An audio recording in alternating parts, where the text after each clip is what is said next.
Too bored. How you doing, bro? What's good? Not much. Not much. Only just started. How you doing, fam?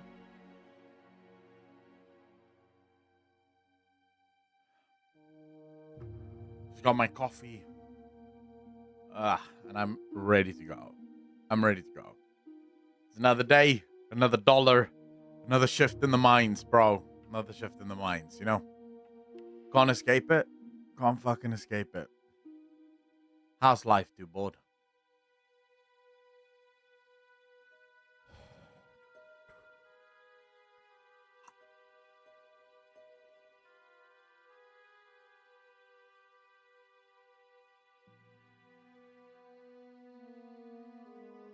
All good? Nice. Nice. I'm very happy to hear that, bro.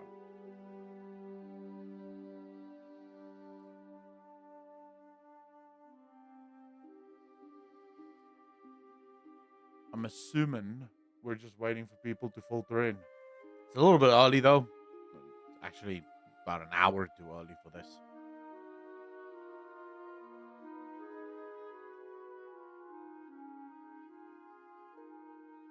Fuck me. Coffee just hits different in the morning, bro. Just hits very different in the morning.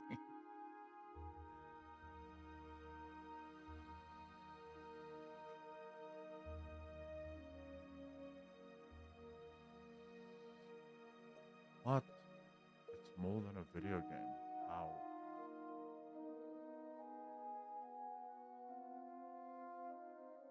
Black or with milk? Always with milk, bro. I don't do black coffee. There's no fucking chance. No shot. Black coffee is just vile. Milk just breaks it a little. Like black coffee is super bitter, whereas milk just breaks the bitterness ever so slightly. Elodie, how you doing? Novotic, how you doing, bro? Welcome back. Welcome, everyone. Very happy to have you all here. Iced coffee is the best. Nope. No. As a general rule, I don't drink iced coffee. I've had it before. Not a fan. I prefer my coffee hot. Black coffee is better. Nope. Ricky, I will go to my grave disagreeing with you on that. Black dark roast only. The doctor again. I am happy to die on this hill. Dark roast I can sort of still go with, although I prefer medium roast. I think medium roast just has a much smoother taste. Dark roast can oftentimes be a bit burnt. So I prefer medium roast, but always with milk. I can't do no milk. No shot. Been on decaf recently. TY. I mean, I get it. A lot of people want to move away from specifically caffeine. It really ruins like your sleep schedules and all the rest of it. But I haven't found a difference. Like there was about 3 months that I went completely caffeine free. No caffeine, no coffee, no Pepsi Max, nothing. And I didn't feel any different. Like I didn't wake up feeling worse or better or anything. I just felt, yeah, whatever, you know. It is what it is. Courtney, how you doing? Yeah, saving the world. We're going to be playing Mass Effect. The world is in danger. I'm lactose intolerant, so it was just easier to learn to drink black. I get that. I'm assuming I don't think I'm lactose intolerant, but I definitely think I'm to some extent allergic to milk. So if I have too much milk, so let's say for example I go and I get a cappuccino, right, which is like just milk basically. I will like experience bloating. I will definitely experience bloating, which I mean it's not normal. You're not supposed to experience bloat. So there's definitely something there. I don't get windy or gassy or anything. I'll feel some discomfort. So I'm assuming there is something to that. But I can't not drink milk in my coffee. Like fuck me. There's just no shot. It is I love coffee too much, and I find coffee without milk to be absolutely devastatingly terrible.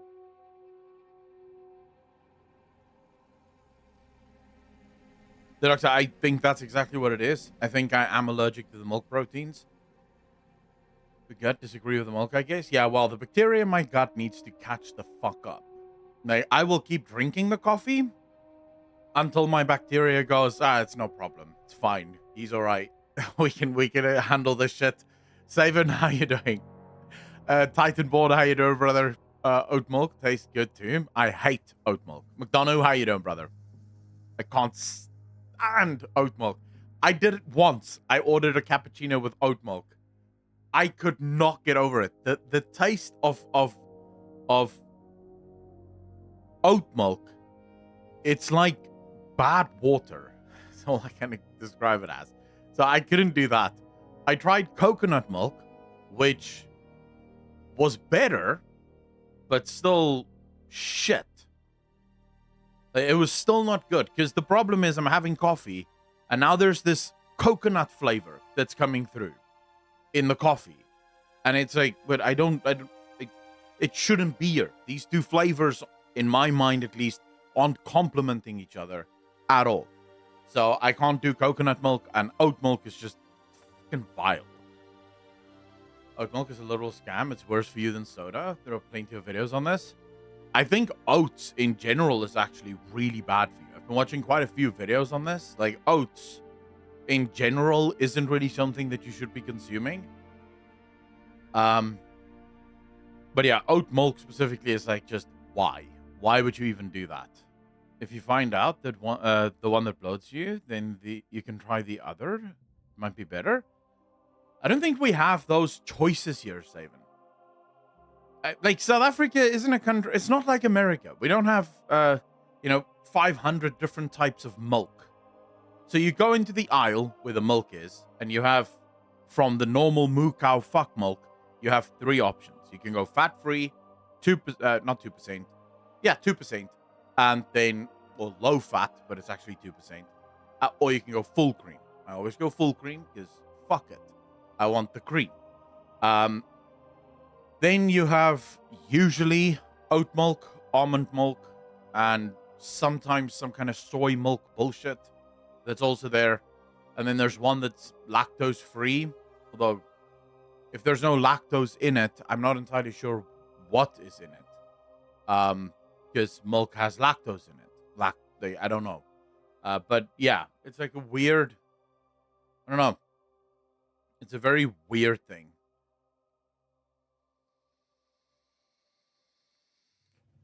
Never mind then.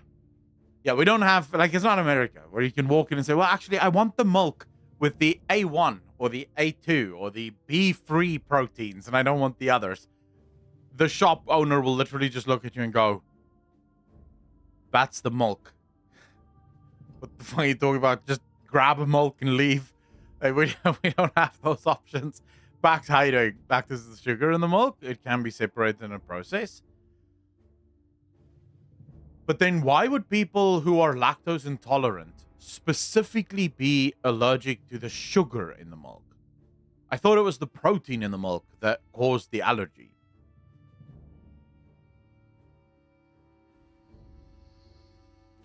To be fair though, Courtney, in that regard, the specific milk that I drink, I'm not entirely sure how many processes it goes through.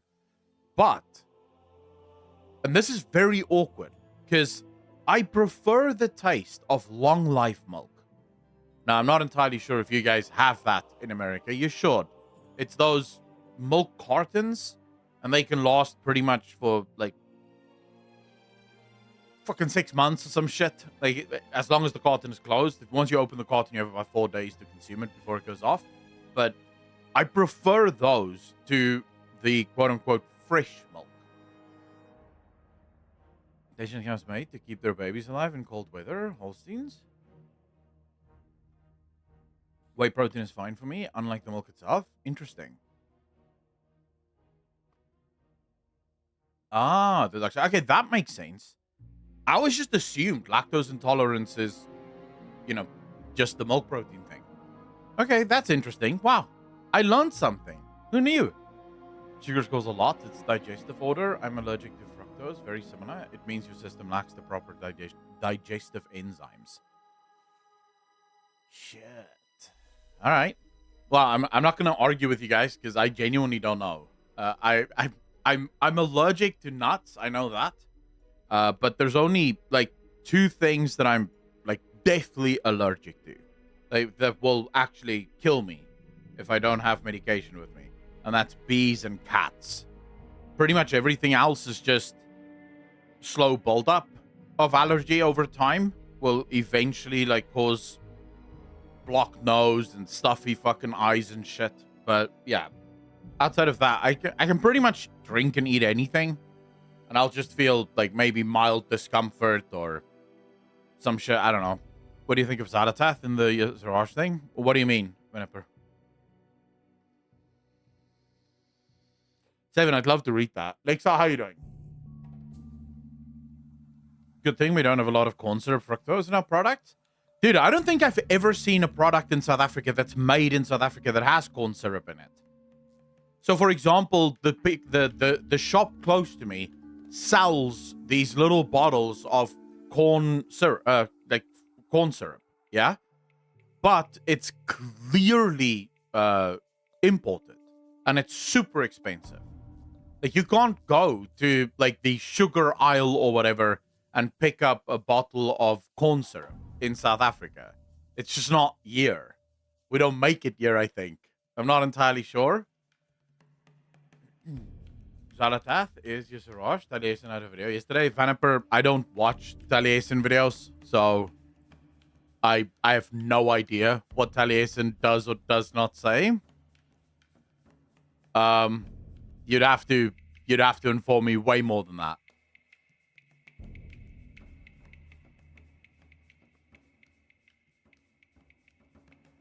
So to some people were targeting a tweet about Sweet Baby Ink stuff. I mean, what are they targeting?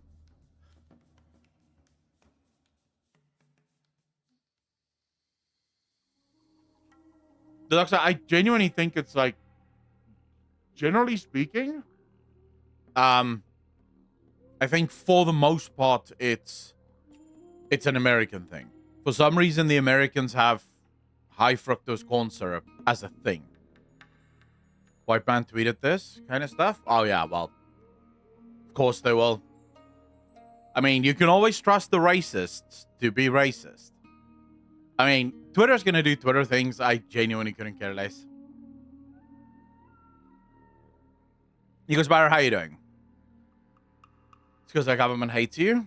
I think it's more that your government loves money. I don't think it's that they hate you specifically. It's just that they love money more.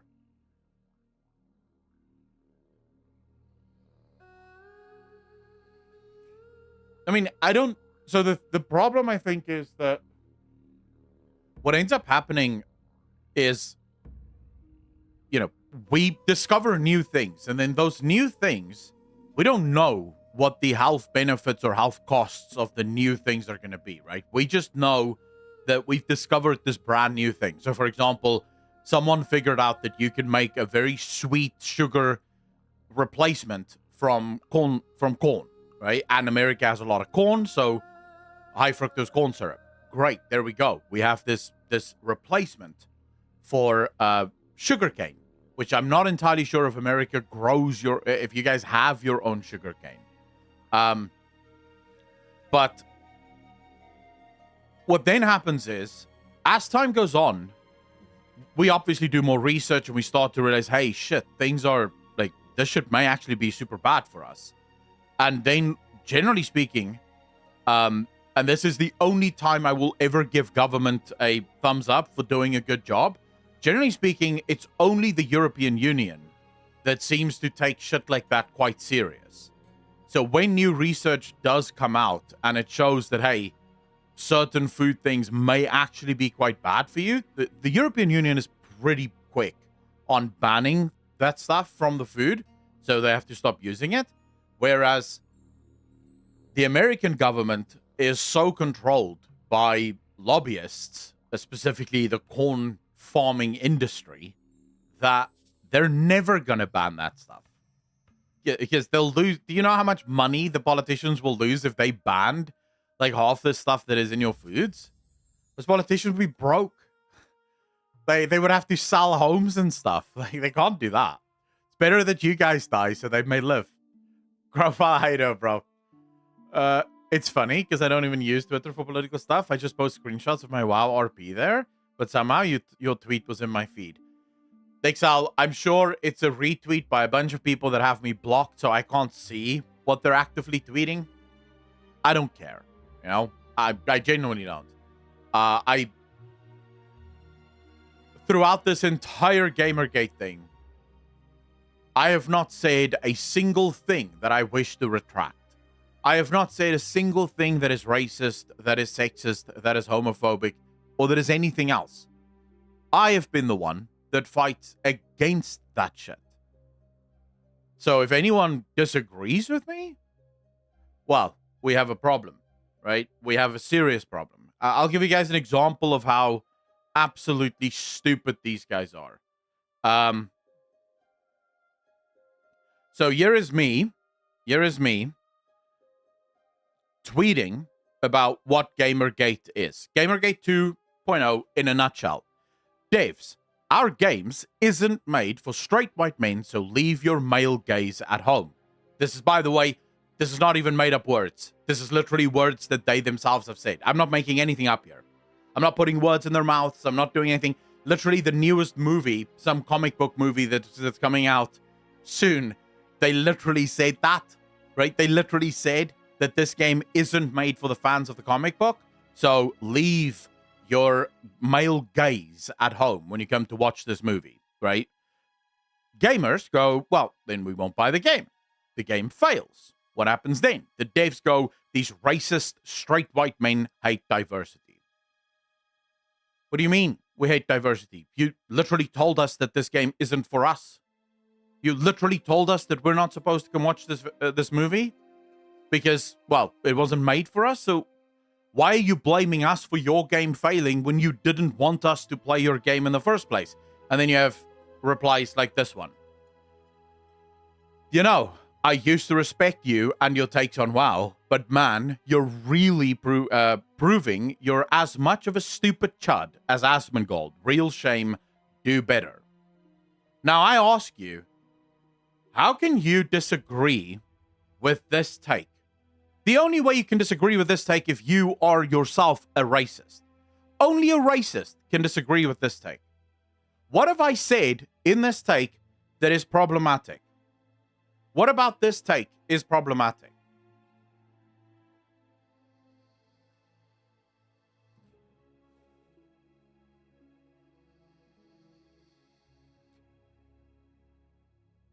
I've said nothing racist. I've called no one out. This has nothing to do with any sexist whatsoever. I have literally repeated what the devs have said to us. So if this is your reply to my tweet, you're the fascist racist, not me. Of course, I had fun with it.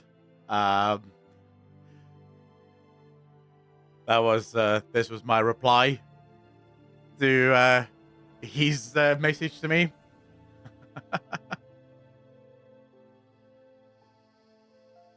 So Doc said, yeah, you're not allowed to critically think. It's like vegan. E3 closed down because meat eaters aren't buying their products. Yeah, and then they blame the meat eaters, of course. The thing is, most people struggle. Most people suffer with lazy thinking. And that's something that I'm like throughout this whole debacle with Gamergate. It's the one thing that is just constantly repeating. It's basically playing on repeat. It's very lazy thinking. And there is an actual philosophical concept to do with this, but I can't remember what it's called.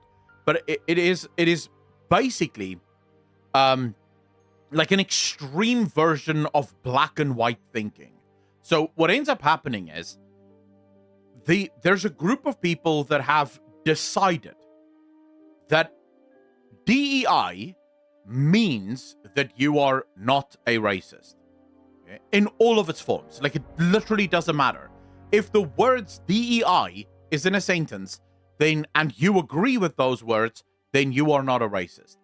This means that by design, anyone who doesn't agree with those words must be a racist, right? Because the opposite must be true of what I believe.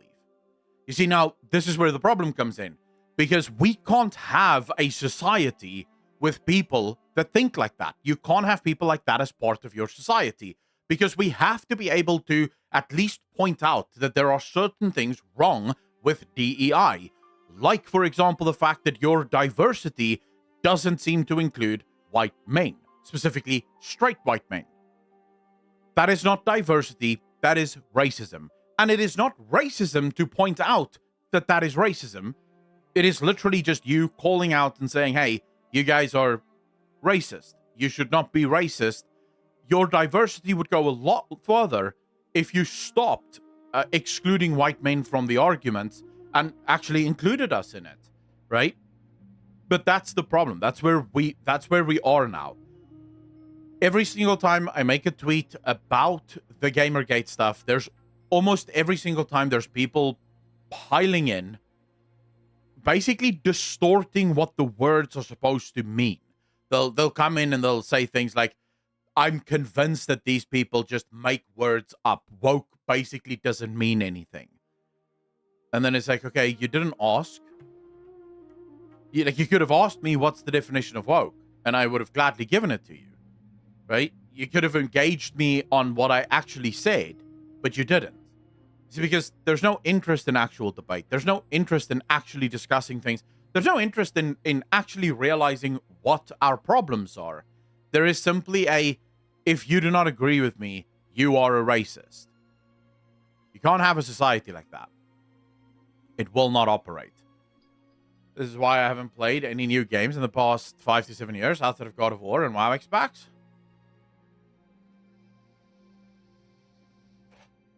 See, BG3 is one of their favorite games to bring up. Like, they'll always point to BG3. Always. They'll be like, oh yeah, but what about Baldur's Gate 3? Game of the year. Woke as shit. And it's like, well, it's only woke as shit because you don't know what woke means. Because Baldur's Gate 3 isn't woke. It's inclusive, sure, but it's inclusive in all the right ways. Which actually proves to you that gamers don't give a shit about inclusivity. Gamers don't give a shit about diversity. Like, Baldur's Gate 3 literally proves to you that the very people that you hate aren't actually racists. They're not against inclusivity. Because what Baldur's Gate 3 did is it went, right, boys, here's our game.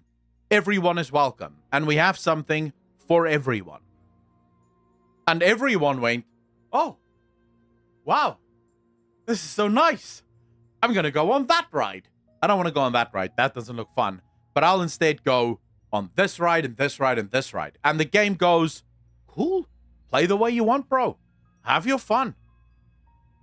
Baldur's Gate 3 proves that the people that are for Gamergate aren't racist.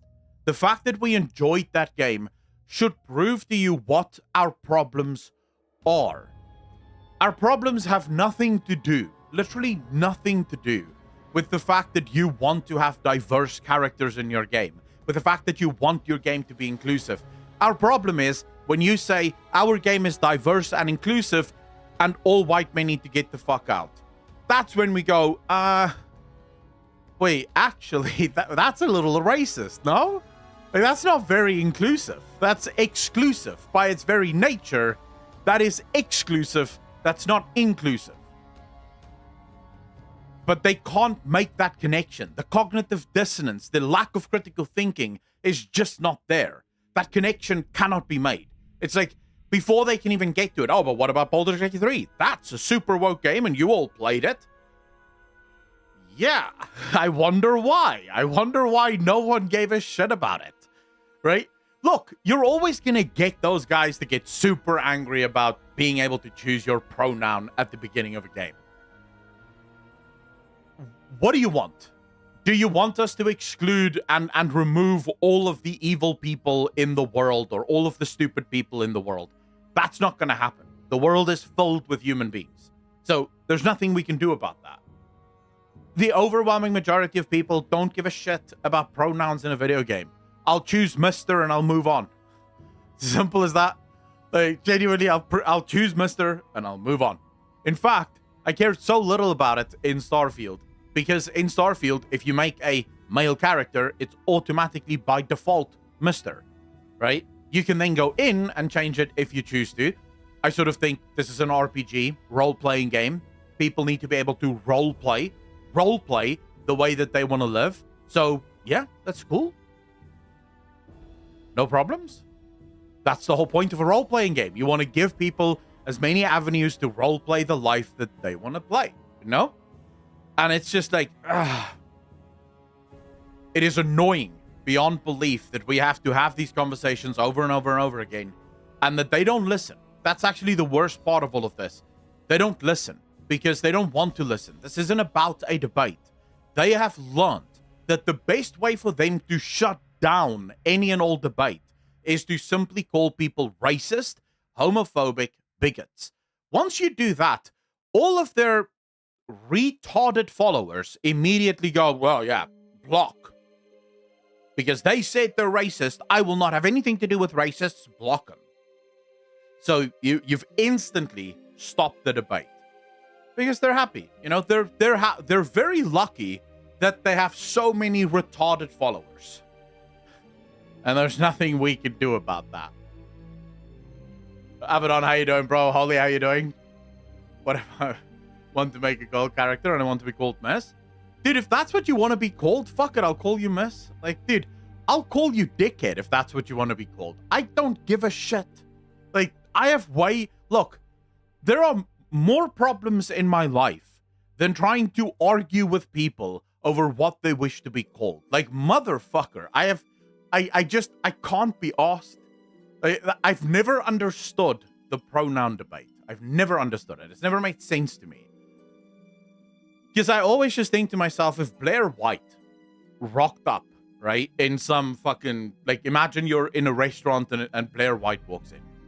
Are you seriously gonna, like, go up to her and go, excuse me, sir, what are you doing here? Like, is that really what you're gonna be fucking saying? No, you're gonna be like, this way, miss, or missus, or whatever the fuck, right? Because she looks like a girl, it's fine. She's a girl. I don't give a shit. I have more important things. If you tell me I want you to refer to me as fucking her, yeah, okay, cool. I draw the line at all the weird fucking pronouns. I'm not interested in learning them. You have to, there are only male and female pronouns. Choose one of the two and I'll fucking use that. I don't give a shit. But I'm not learning 4,000. You can suck my dick. I'm not doing it. I'm just not. I don't know them, and I'm way too old to give a fuck about learning. I was angry, now I'm just sad, because the laziness of them calling me a misogynistic white man is so unoriginal that I kind of root for them to create something. I guess that does make sense. It's far better, that's true. She is hot, Helodi. Not gonna lie, yeah, she's hot. The Whispers are winning. Abaddon, how you doing, brother? Prince of Persia and Lost Crown is such an offensive game to play. Boy, why? Metroidvania with a good story. I had some girl trying to convince me that I'm not white because I was born in Iran, while I'm few shades whiter than Akko. Elodie, you bastard. How dare you try to assume my race, bro? I am offended, sir. I am offended. I don't give a fuck, bro. Yeah, I'm an Asian man, by the way. I've decided that.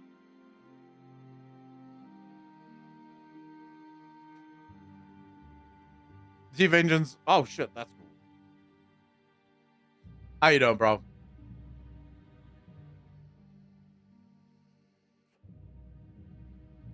My first language only has singular and plural pronouns.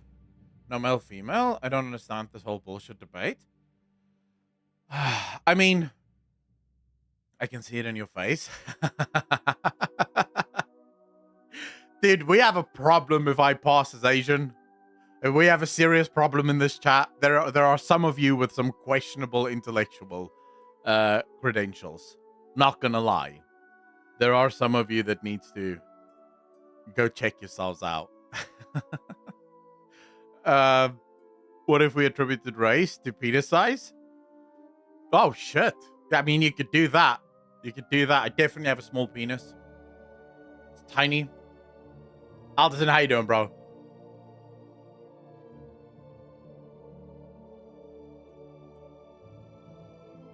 Meeks, the thing is, so you have to remember, even though I was born in Africa, South Africa specifically, I was raised in Africa, South Africa specifically, my entire family was born and raised in South Africa. We've lived here. I have roots going literally back to the first settlers that arrived in South Africa. I am white, and therefore I am not African.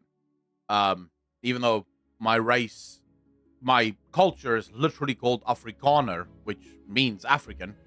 But yeah, I'm not African, not according to them. I'm European, even though I think if you are European and you come to South Africa, you'd be shocked at how little we have in common with you outside of food.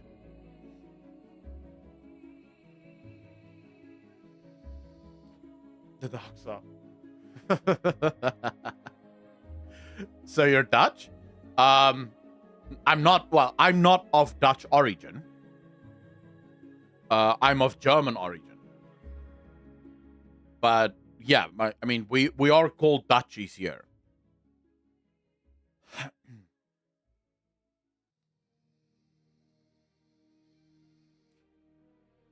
He's Novel's long lost brother, but I am not. Guten Tag. Guten Morgen. Although I can't speak German. Much to the chagrin of my grandma, I cannot speak German.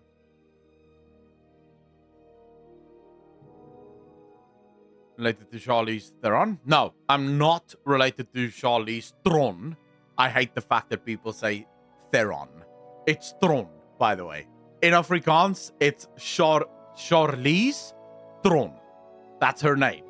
She's the one that goes Theron, as if that somehow makes it cooler. Like, come on, please. You're not cool. You're just Theron. But anyways, I'm not related to her. I am, however, related to the dude that shot his girlfriend through a bathroom door. I'm related to that guy. Did you see her new husband? I do not follow the celebrity, so I have no fucking idea.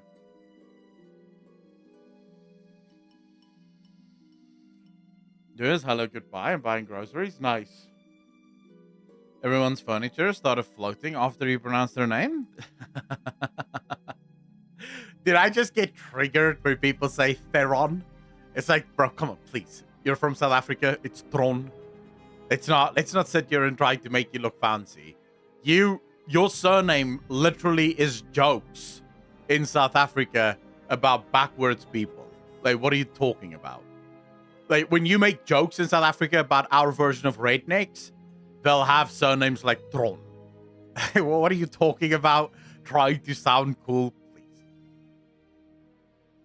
I would only follow Scarlett Johansson, but she has no social media. I don't follow the celebs. I don't give two shits about celebrities.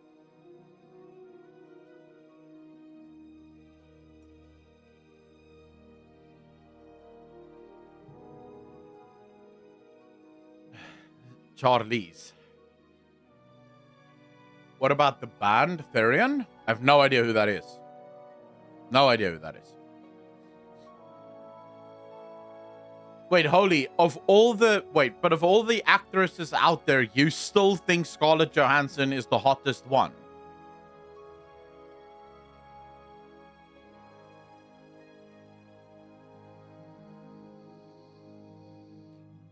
I do not agree with that at all. I mean, at this rate, Akalon, you're a celebrity yourself.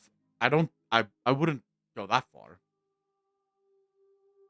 I'm only like, unless of course a celebrity is a guy that has a couple of retarded followers, then yes, I'm probably a famous guy.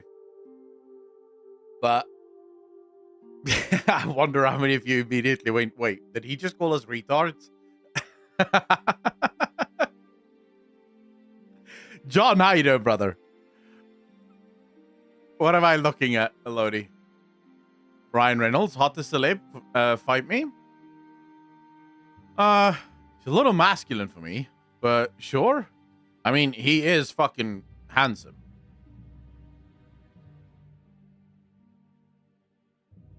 Wait, Guillermo and Charlize Theron are not just dating, but married. Seriously? Wow. Dude's lucky. Well done.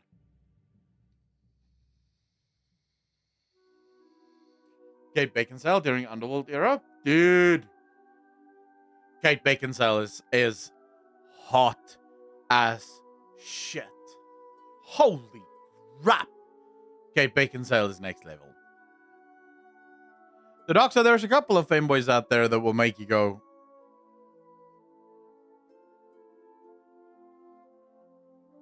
Yeah, it does happen.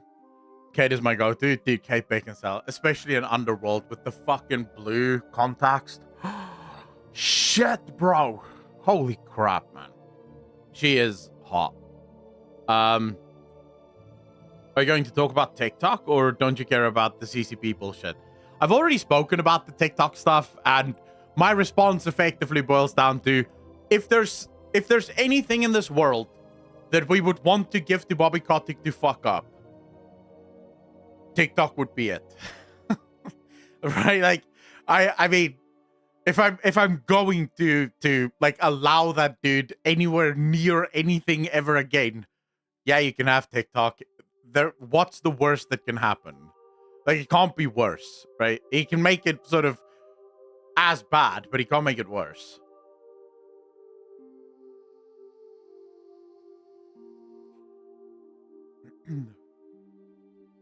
Naturally hotter than Van Helsing. Holy, it's not famous last words, though.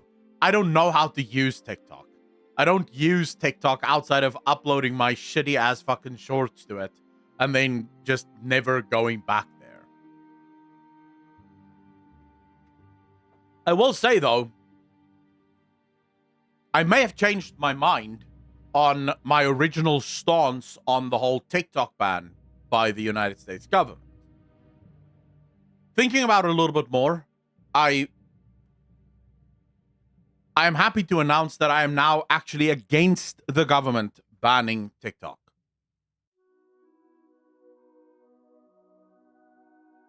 Yeah. I think I'm now against it. I don't think I'm for it anymore. Originally, I looked at it and I was like, it kind of makes sense from the perspective of a government not wanting foreign governments to interfere in their political systems and in their country. But then what struck me as problematic, and the reason I couldn't stop thinking about it, was the issue with government is that once you open the door to government, you can never again close that door. Right? Once that door is open just a little bit, that door can never be closed again. And what usually happens is government will blast that door wide open within the next few years. Right? So the government steps in and they say, we're going to ban TikTok because we think TikTok is this, that, or the other. Okay? But now you've given government the right to ban social medias that they do not agree with. So what happens when the American government decides, well, actually, we want to get rid of Twitter as well? You can't really stop them anymore. You've already given them the right to ban social medias. So if they don't like Twitter, they can literally just get rid of it. They don't like Twitch, they can literally just get rid of it. Because you've already opened the door for the government to step in. And this is what government does. It will always keep going worse because you've given it that power and it will use that power. So how do you balance security and dictator? I think the only way you can really do it is to let the free market do its shit, right? So you already have Twitter that's responding to TikTok. You already have YouTube that's responding to TikTok. You have Instagram that's responding to TikTok. Like, there's already other platforms out there that is responding to TikTok and is trying to take away from the market dominance that TikTok currently has in the vertical space. But you have to allow for that to happen at a much increased rate. The problem, of course, that the American government sits with right now is that for the last 20 years, every single one of the social media companies have been as far left as they can go, and they've been pulled even further to the left, to the point where the overwhelming majority of people working in tech today hate America. They can't stand America. So when you have the Chinese CCP sponsored creators saying bad things about America, ripping America apart, making young people hate America, that's not going to change on the YouTube short side of things or on the Instagram reel side of things, because they hate America too. So the government is effectively now caught in their own evil. They fostered a homegrown community of people that despise the American system and the American nation as a concept. Now you have a foreign power that's moving into America and trying to overthrow the American government, or at least cause a lot of strife and problems within the American system.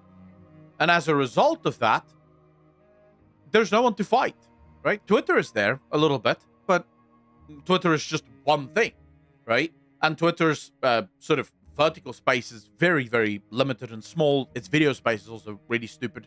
And that is because of how the algorithm of Twitter is set up. So fundamentally, there's nothing you can do. You have to just allow this shit to happen, because that's where you are now.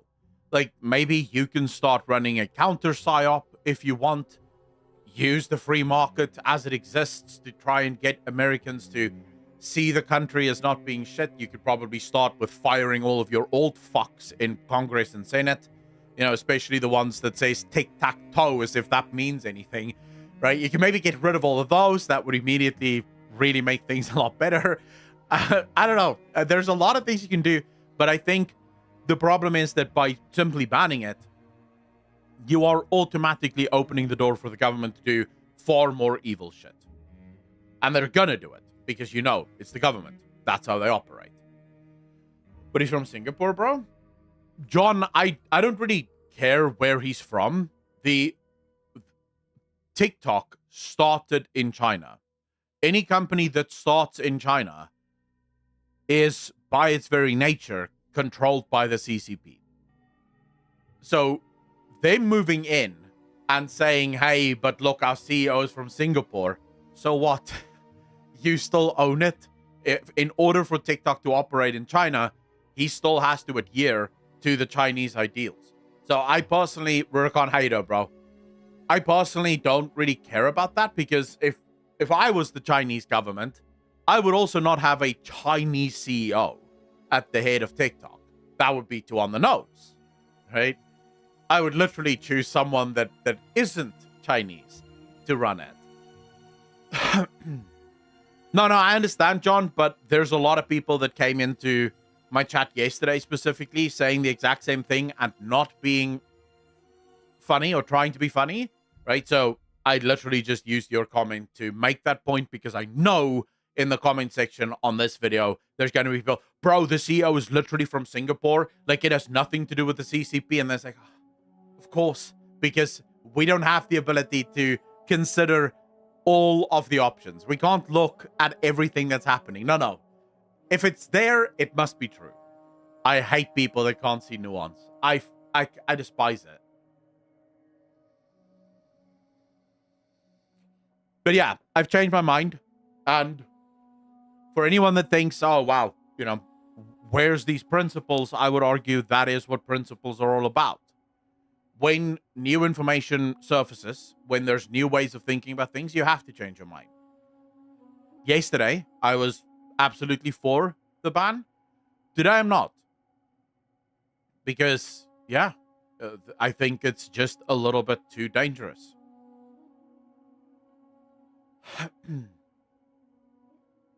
Speaking of tic-tac-toe, Congressman, take a look at this. So, yes or no?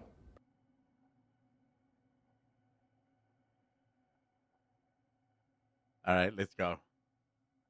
They call it TikTok because it's a ticking time bomb. It's one word: Chinese Communist Party. So I'm to believe that the internet is just some place for people to get together and be gay? Is it true that if you do a dance on TikTok, that the devil now owns your soul? Yes or no? My grandson says that I need more skibbity riz. Can you help me? If I don't want to put my face on Facebook, can I just call it book? And do I get half off? If I follow a gay porn star, I'm just spitballing here, on Instagram, how many people will see that? Is it true that accepting the terms of service on TikTok automatically makes you become a member of the Chinese Communist Party? Yes or no? I got locked out of my AOL account because I forgot my password, so I had to make a Gmail account. What is Facebook doing to protect me? So, Mark Zuckerberg, you own the internet, so can you see my private correspondence between me and my wife? How much wood could a woodchuck chuck if a woodchuck could chuck wood? Yes or no? Mark Zuckerberg, what is phantom tax? And should we, the American people, be worried? How many dances would I need to do on TikTok to get reelected? Yes or no? On TikTok, you have face filters, yes? Okay.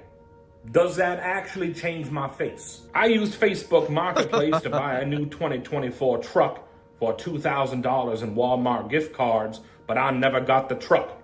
Explain yourself, Mark Zuckerberg. If I order using DoorDash and the DoorDash person forgets my French fries, can I retaliate using the internet? Is Singapore in China or Japan? Answer me this, Mark Zuckerberg. Sometimes in the South during June and July, there's these things called June bugs, and they come out of somewhere and they fly around for about a month or two, and then they disappear. Are they on Facebook? If I'm on the internet, am I using? Bro, this is so accurate. For a while, I tried to watch some of the congressional hearings, and it was just cringe, bro.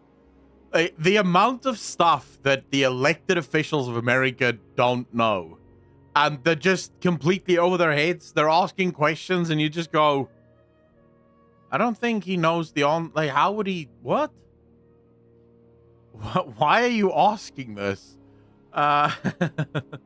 Google, Gmail, or both. Sometimes I open my computer to browse the internet and it says no internet. I'm going to ask you, Mr. Zuckerberg, why do you think that you can disconnect the internet whenever you want? Back in my day, we didn't have gay people, and now we got Facebook, and we got TikTok, Instagram, Snapchat. Now there's gay people everywhere. Yes or no? I wrote down some names that my grandson gave me. To me, they sound like foreign agents. I need to know if you know any of these people.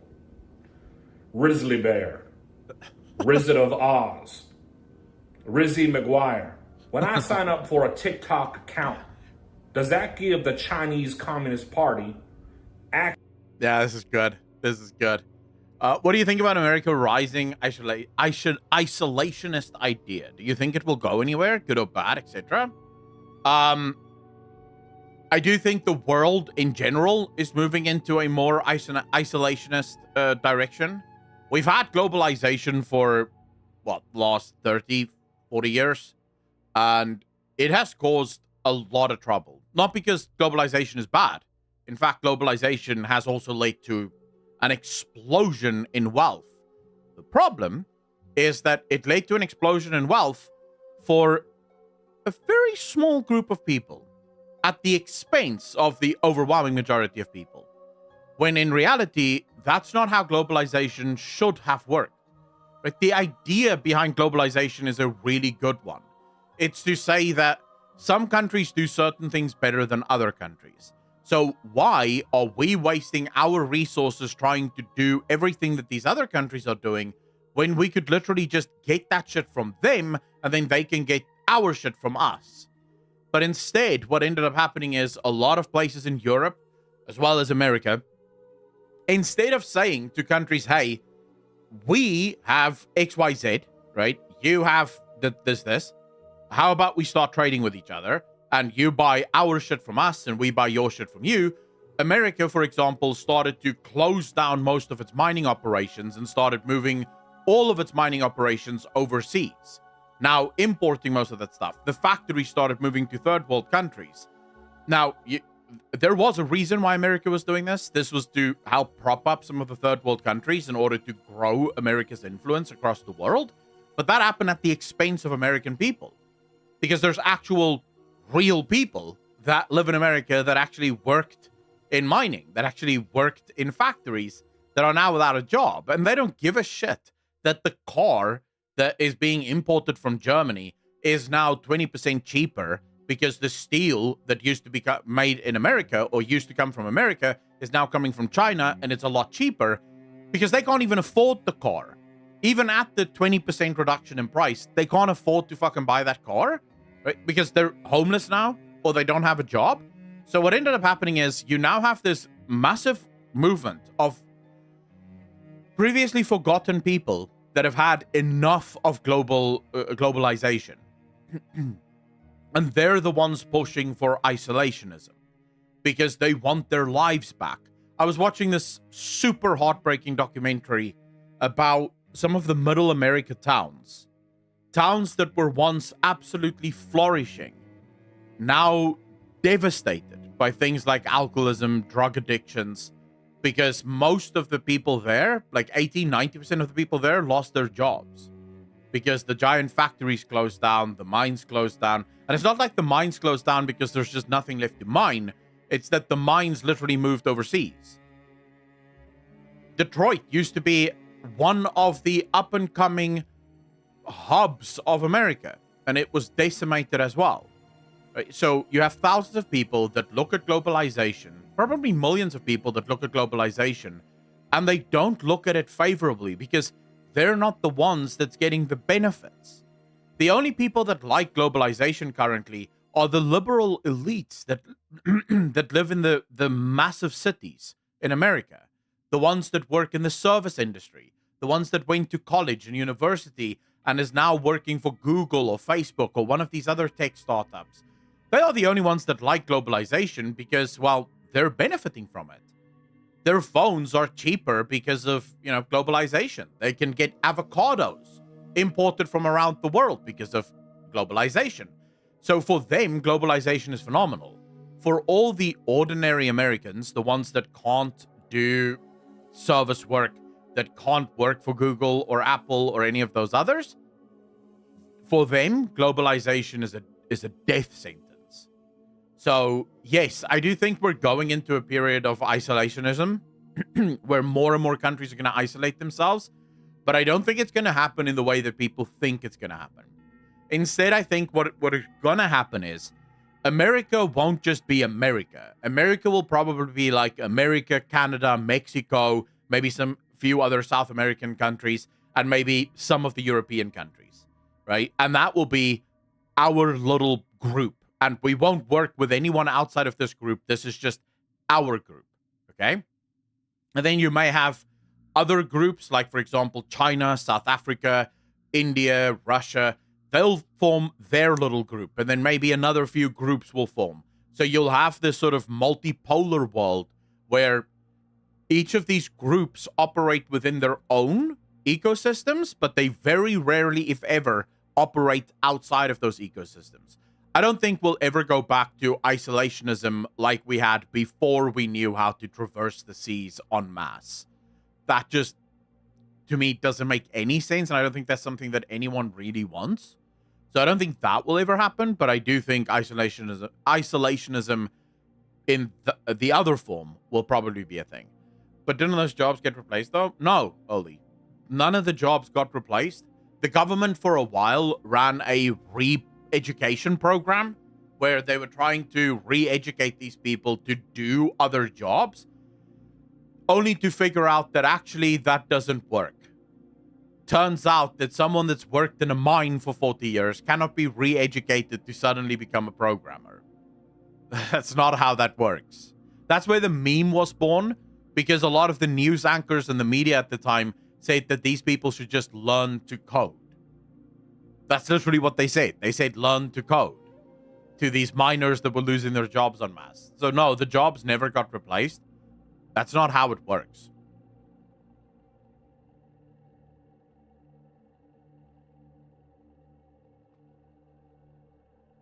Not coding, but for other stuff. Holy, so what you don't keep in mind here, a lot of middle American towns are literally built around their factories and their mines. As soon as the factory and the mine closes down, the town dies. So now you have thousands of people that live in that town, and there is nothing else there. Now you could say, well, just move. Where? I don't have the money to move to the city because it's fucking expensive there. All of the other towns around me are literally struggling with the exact same thing. So you have hundreds of thousands of people unemployed because entire towns have literally just died. Like, do yourself a favor and search for old mining towns and factory towns, middle America. Go look at some of those documentaries of people that went in there thinking it's not as bad as it is. Like, legit people that went in there thinking it's all overblown and who were stunned at what they saw. Like, absolutely flabbergasted at towns just completely. Most shops are closed. Most shops have been closed for over 10 years. And there's no new shops opening up. No one cares, right? Yeah, but this wasn't because of technological leaps, Holy. This was literally because of an agreement under, I think it was Obama that signed the agreement. Or it may actually have been Bush, and then Obama strengthened the agreement. I can't exactly remember. But this was an agreement by the government to move most of its mining and factory to third world nations. That just instantly stopped any and all production in America. So this had nothing to do with technological advancement. And even if you say, well, isn't that just what technological advancement does? We still have a problem, right? Because if you want a surefire way to start a civil war in your country, that's the way.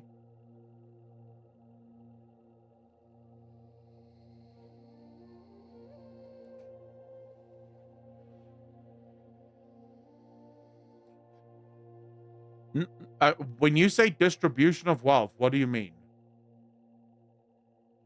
There's no such thing. Okay, so I think what you're trying to get to, Holy, is that these people need a redistribution of wealth.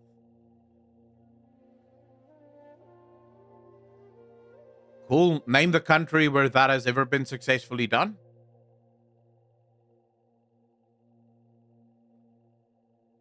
You do not redistribute wealth so that everyone is rich.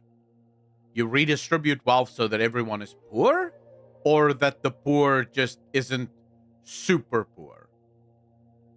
But you never redistribute wealth so that everyone is rich. That does not happen. And also, taxing the rich, you can tax the more you tax the rich, the less money you actually get from taxes. Like, for example, raise the salary floor. Yeah, but okay, how? I don't understand. So, minimum wage.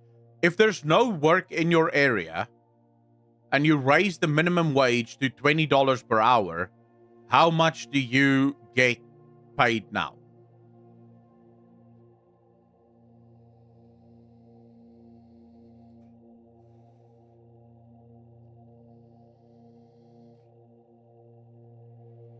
Yeah, it's zero. Like, you're not going to get more, but you can't move to another area because you're not guaranteed of a job. Okay, so here's the problem. There are more people that need low-income jobs than what there are low-income jobs. That's one of the biggest problems for developing nations. Or developed nations, sorry, not developing nations. So, for example, the super poor in America would probably be very well off in some African countries. Some of the developing nations in Africa could really use them, because a lot of jobs in South Africa even is unpaid or unskilled labor. They don't need a lot of skill. We just need the laborers. We just need someone that knows how to handle a pick or an axe, and you're good to go, right? South Africa has a massive unemployment problem because of government mismanagement, but there are actual countries in Africa that could use unskilled labor. The problem is, in most developed nations, you have a shit ton of requirements for highly skilled labor and very little requirement for unskilled labor. That is why, by the way, the only countries where the minimum wage and raising the minimum wage actually works tends to be European nations. Do you wonder why? Has anyone ever asked themselves, why is it that raising the minimum wage only works in European nations and nowhere else? Like everywhere else they try it, it actually leads to job losses and fewer people being employed and actually an increase in poverty. Why isn't that the case in Europe?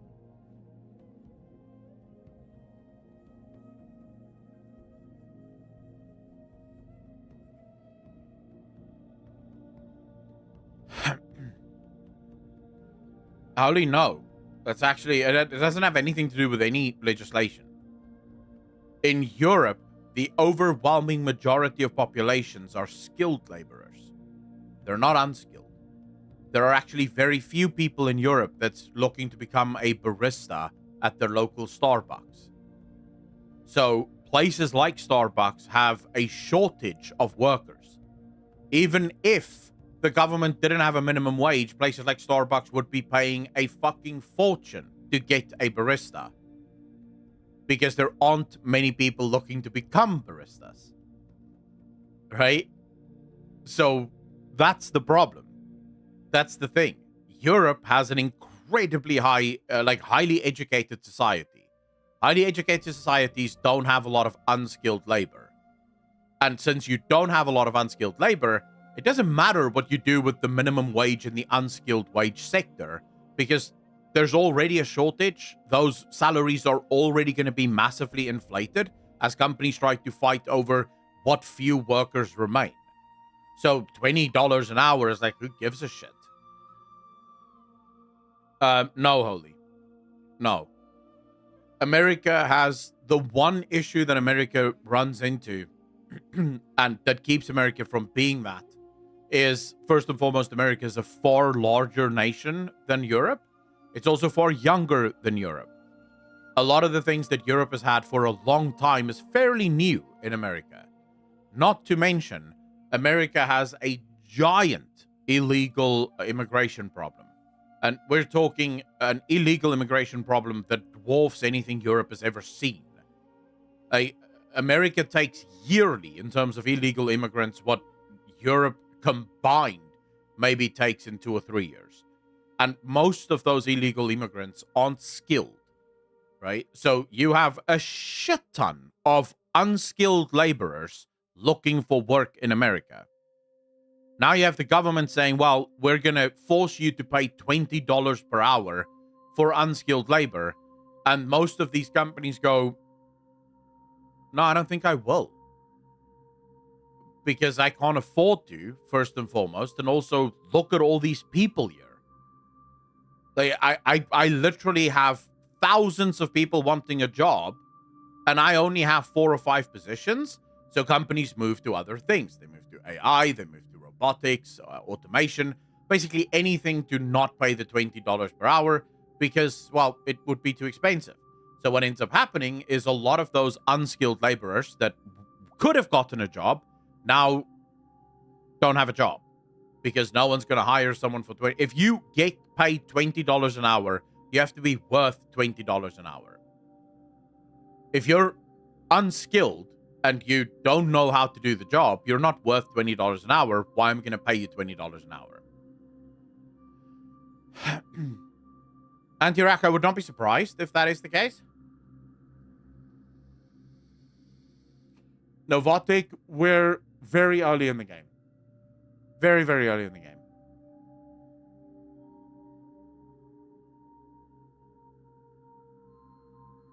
The skilled labor bit is a red herring. Bear in mind, the UK system classifies fruit pickers as skilled labor because there's a shortage of it. Yeah, but I'm talking about actual skilled labor. So the kind of labor that you have to go to university to in order to do. Holy, the EU really doesn't.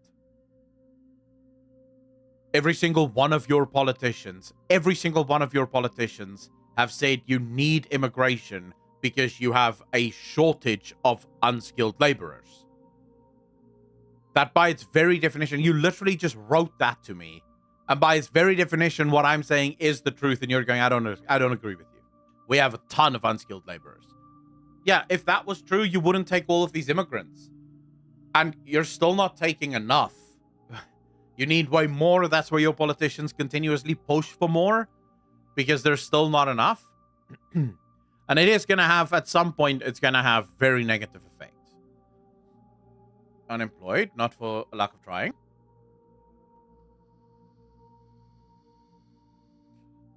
Oli, do you understand?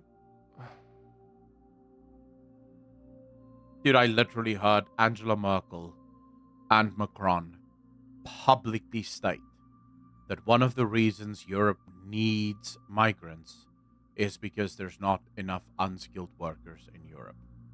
That is legitimately what they said. Not to mention the fact that the population decline plays into that. If you don't have enough workers to actually do the work, to pay the taxes so that the old people can retire, the system collapses in on itself. And since most people in Europe are old as fuck, the system will collapse in on itself. What the workers are now finding out, most of these migrants, is that while Europe does have some requirements for unskilled labor, it doesn't have nearly enough. So now you have a bunch of migrants in your country that don't have jobs because there are no jobs. So that's just putting more pressure on you. Just leave it. I do think that civil war is coming in Europe. I don't know about that. I don't know if Europeans would be willing for that. And I do think Russia is going to have a couple of things to say about that before you guys get to that.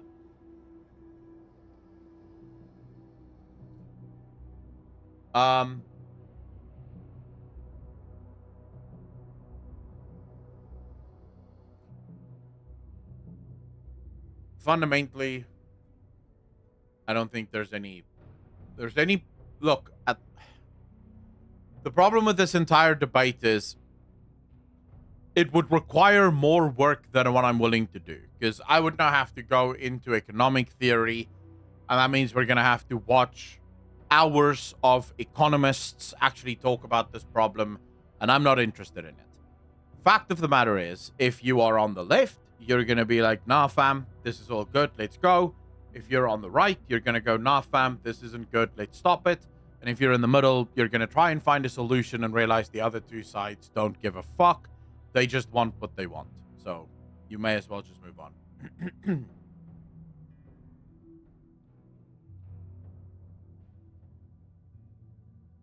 There's a law that every citizen is a reserve soldier now. Well, doesn't that happen in pretty much all countries? Like, I think that is going to happen. I think that is what's going to happen.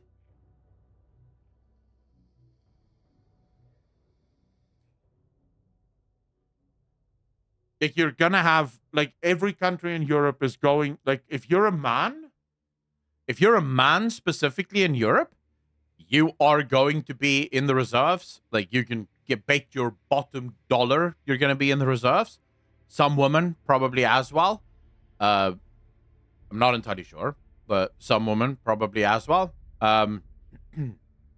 Ricky, how you doing, bro? I think American men have to already register with the reserves. Like, when you're 18, you have to already register with the reserves, no?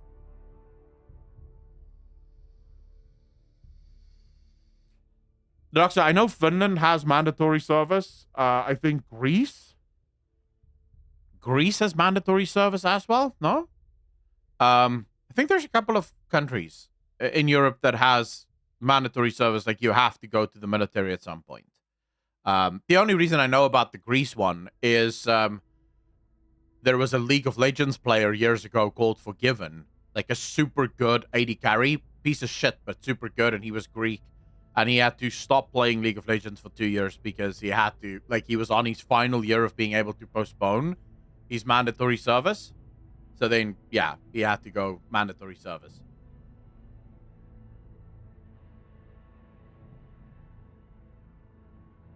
Oh, you just have to register. Okay, that makes sense. We don't have to do that, although my father and the old, like, really old South Africans, they all had to go through that. Like, we had conscription for a long time.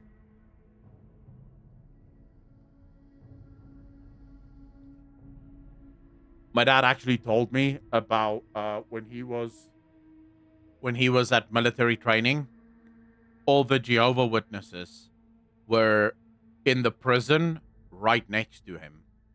Like, all of the Jehovah's Witnesses were in prison. Like, their military base was here, and literally just next to the military base was the Jehovah's Witness prison. And the Jehovah's Witnesses would be the ones that had to cook the food and clean and do all that shit. Because Jehovah's Witnesses aren't allowed to fight in wars, and the law in South Africa was you fight or you go to jail.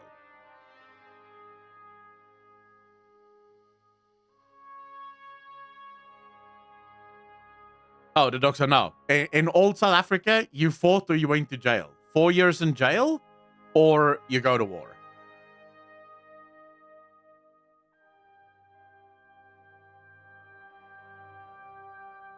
Evans, that kind of makes sense. That kind of makes sense. A lot of South Africans do that. Like, South Africans with actual degrees will go to Europe or to America even. I know a guy that studied medicine. Like, medicine. He's a medical doctor.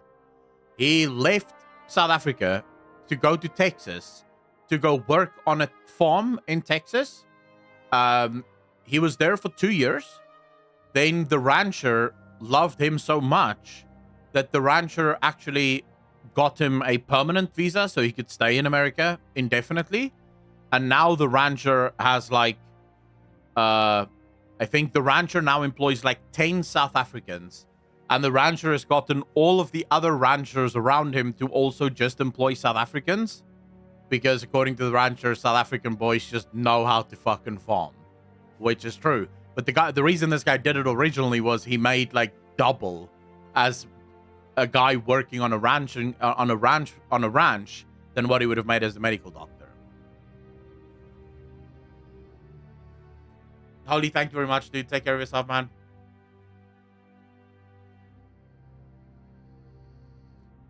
The Sin family, how you doing, fam? And she is fucked, ripped in her curriculum. Evans, oh shit. Meeks, yeah. Apparently, it's something like apparently South Africans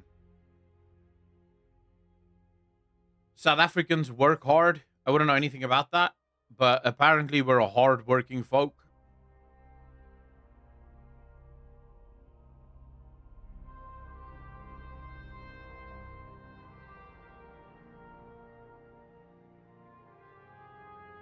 You know, I just work in the mines all day. I mean, I have no problem with Hearthstone. It doesn't take it as seriously, and because it's never been part of the... Sorry, guys. Just uploading a video here. Clearly, you work in the coal mines, but actually you're working one of the hardest jobs. Yes, but you guys don't appreciate how hard my job is.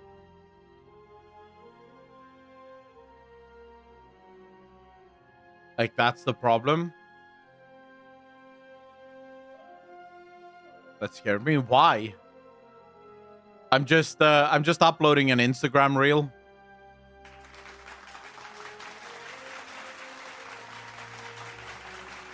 Well, Hassan is literally out here doing the Lord's work then. Educating all of the viewers on how hard streamers work. You know, what a man. What a man. Alright, let's finish this upload. So we can stop worrying about this. Alright.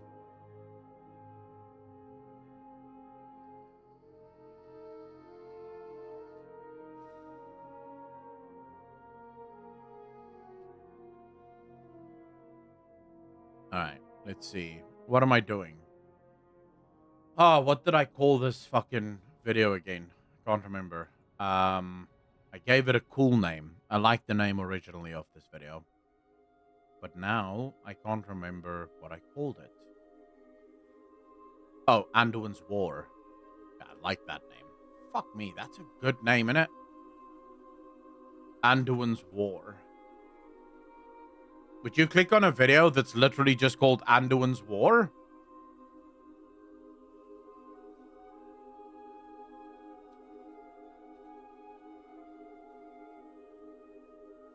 see the dungeon changes? And wow, Abaddon, I have, yes. We covered it yesterday. Weren't you here? I'm pretty sure you were here for that.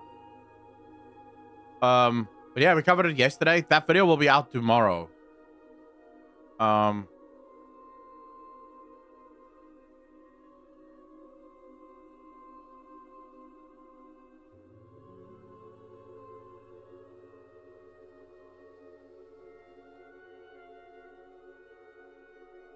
think this is a good thumbnail.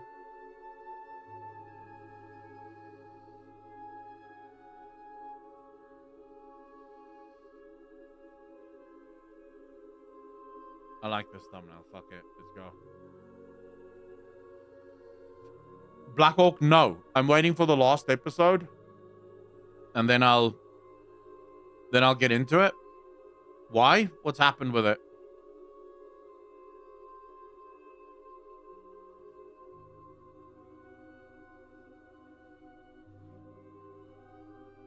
Looks like great changes for the game, to be honest. Abaddon, I agree with you. Some people weren't too happy about it, but I absolutely agree with you.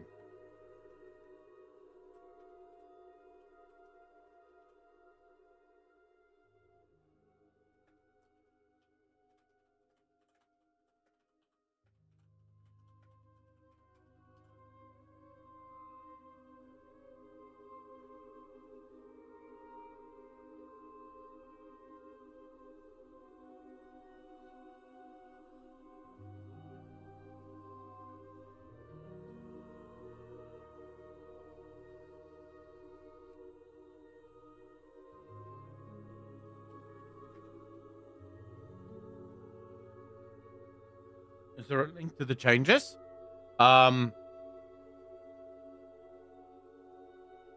It's on Wowhead, Jorganon. It's really cool.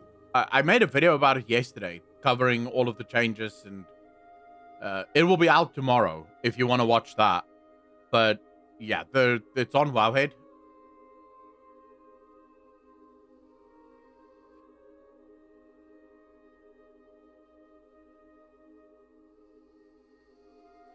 There you go, Elodie. Thank you.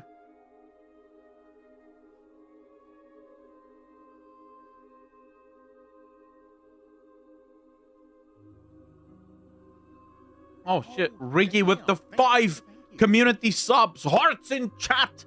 Ladies and gentlemen, hearts in chat. Thank you, thank you, thank you, sir. You are far too kind. Far too kind. Very much appreciate you, sir.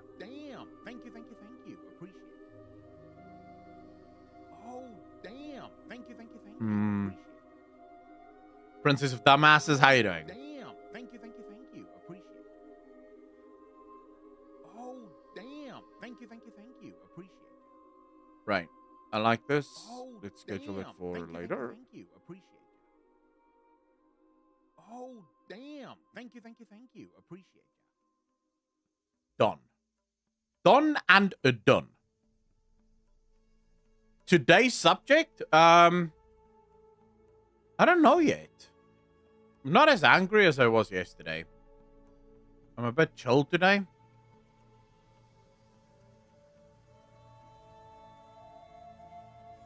Like, I'm just relaxing today. We're probably going to play some Mass Effect in a second.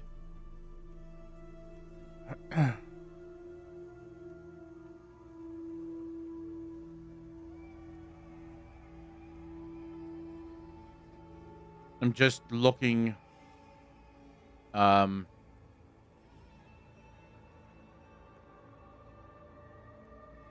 just looking to see if there's anything.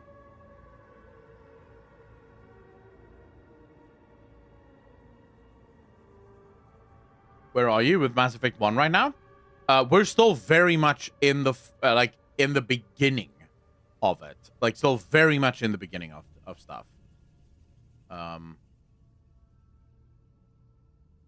Abesh, how you doing, brother? Welcome. Oh man, I kind of fuck me. I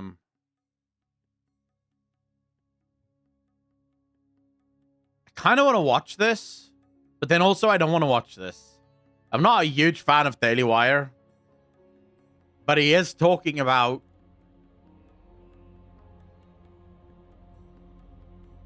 talking about Gamergate, but I don't like. I'm not a huge fan of Daily Wire.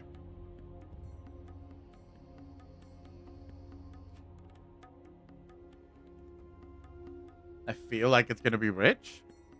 Thing is, what do they know about games? Like, what does Matt Walsh know about the gaming industry or about the struggles of gamers? Because, you see, the problem is that they want to over-politicize this thing, whereas I'm trying my absolute best to remove the politics from it, because that's what we're trying to fight against. We're trying to get politics out of our games. We don't want the politics in it. So whenever these people talk up about stuff like this, I mean, I appreciate the fact that they're standing in unity with the gamers, I guess, but there's also such a thing as sometimes just being helped by the wrong people when they want to make this all about their fucking political struggles, and I don't give a shit about the political struggles. Different view compared to other MSN, but wonder how they will spin it.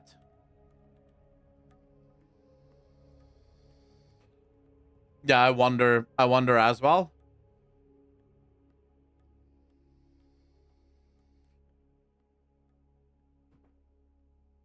Matt is probably the type of guy that wants a mandatory 1 hour limit per day on games. I don't know. I mean, you know what? Let's watch it. It's only the first 1 minute, like from 1 minute to about 20 minutes. That's about what we want to talk about. So let's watch it. And we'll be able to see what Matt Walsh thinks about Gamergate.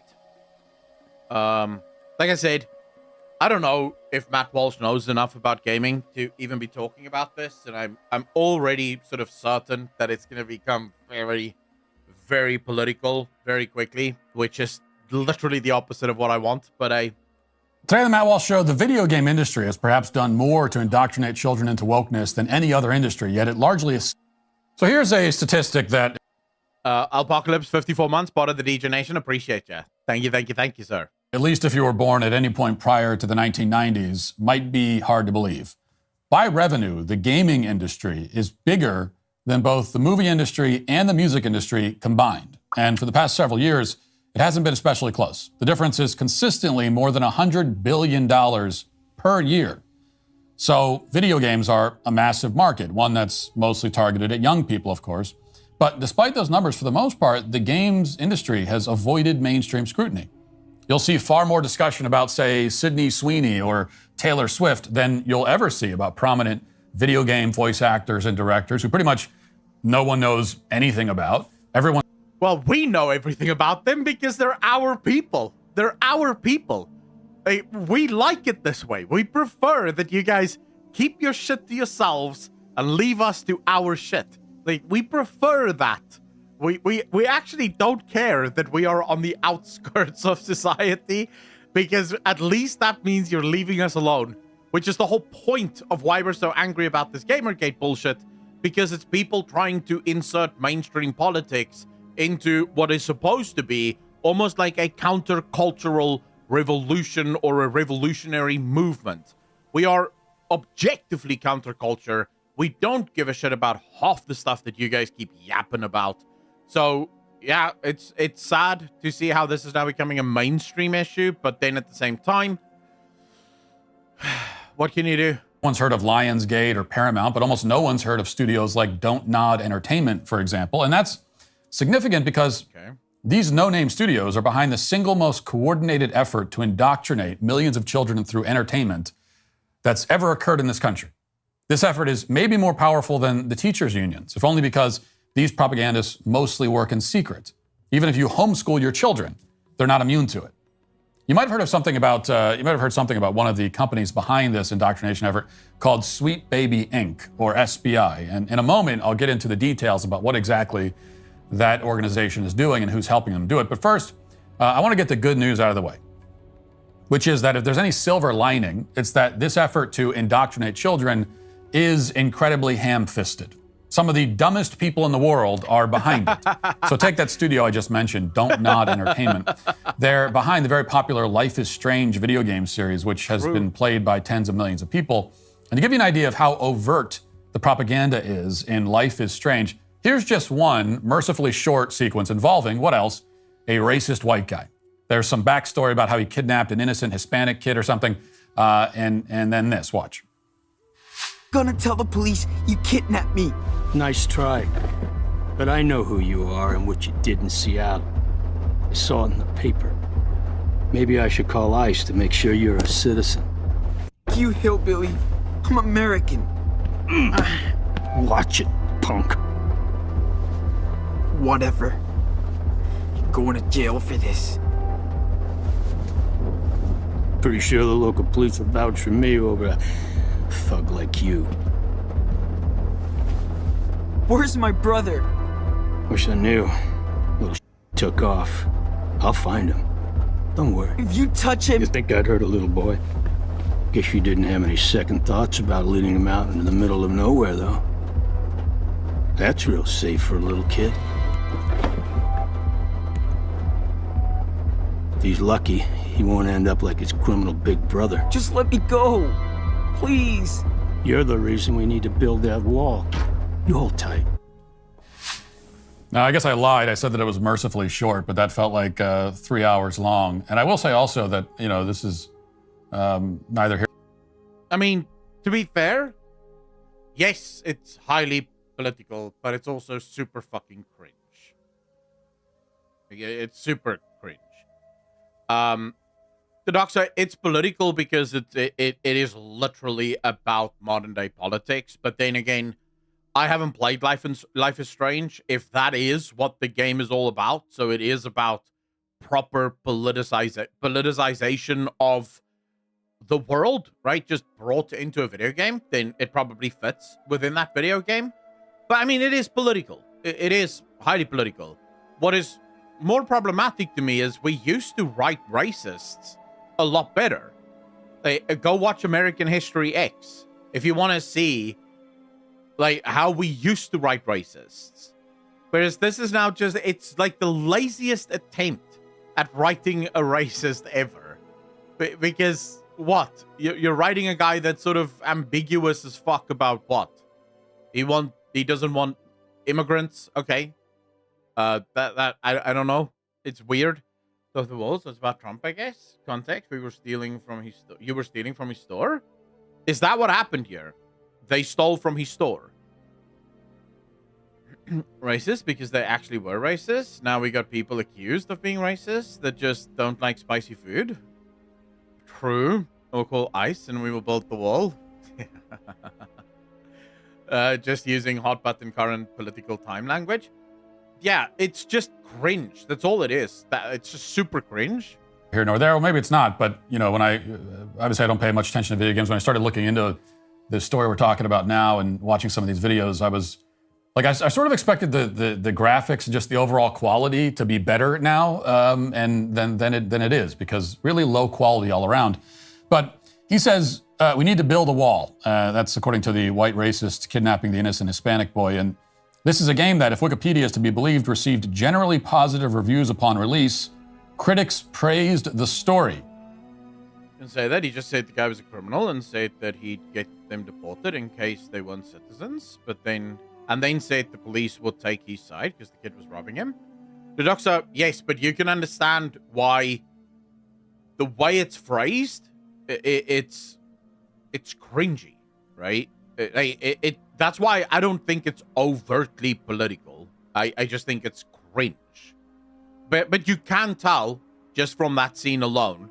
So let me ask you this. Who do you think wrote that scene? Do you think that it's a person that votes left? Or do you think it's a person that votes right? Or do you think it's a person that votes in the center? Just from that one scene here, who do you think wrote that scene? If you were to, you know, wager a guess. Like, you would instantly be like, oh yeah, this is a left-wing person that wrote that scene. And that's my only problem with video games. I don't care if you want to put politics in your video game, but then make it so fucking hard for me to spot that I can't immediately tell who you're voting for. I don't care who you voted for. Why are you inserting yourself into the video game? Why are you inserting your politics into this video game? I don't care who you vote for. Why am I supposed to, like, how can I tell that you're voting for something just from one scene in your game? That's my biggest problem with the politicization of video games, is that it's no longer even done well. You know, it used to be that there were always politics in video games, but it used to be that the games were written so well that you would really have to play the game and really look to find the political stuff. Nowadays, it's like, oh, here we go. You know? Actually, I do agree with you. Like, this would have been much funnier if the guy was just a screaming KKK member. That would actually have been, that would have had some comedic effect at least. So we can conclude that the bar is incredibly low in this entire industry. All the developers... It's not go an entire industry. Like, we still have some good studios left. Larian Studios, CD Projekt Red. Pretend I'm saying a couple of other names just to make my point. My point is, there's still some good studios out there. But we do have a massive cool scene in the East. In Asia, their scene is actually really hyping up. Their games are so good now. And then, of course, we have the indie studios, which are absolutely carrying the gaming industry right now. So to say that the majority of the industry is just shit? No, the majority of the AAA industry is just shit at this point. But that's not true for the whole of the gaming industry. Developers have to do is beat their audience over the head with rote left-wing propaganda, and their game will be well-reviewed and well-received. The more recent game, Suicide Squad, is another prominent example. They decided to write a story about Batman's toxic masculinity, which ended with a girl boss shooting Batman. Spoiler, I apologize for that, should have warned you. Anyway, here's part of that sequence. You had a good run, Brucey.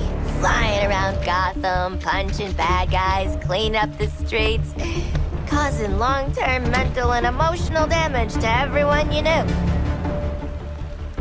It's our turn now. After all we've been through. Oh. Bet you didn't think it'd be me at the end, huh, Bats? Are we done with your bad stand-up routine? Almost. But you always gotta end on your best joke.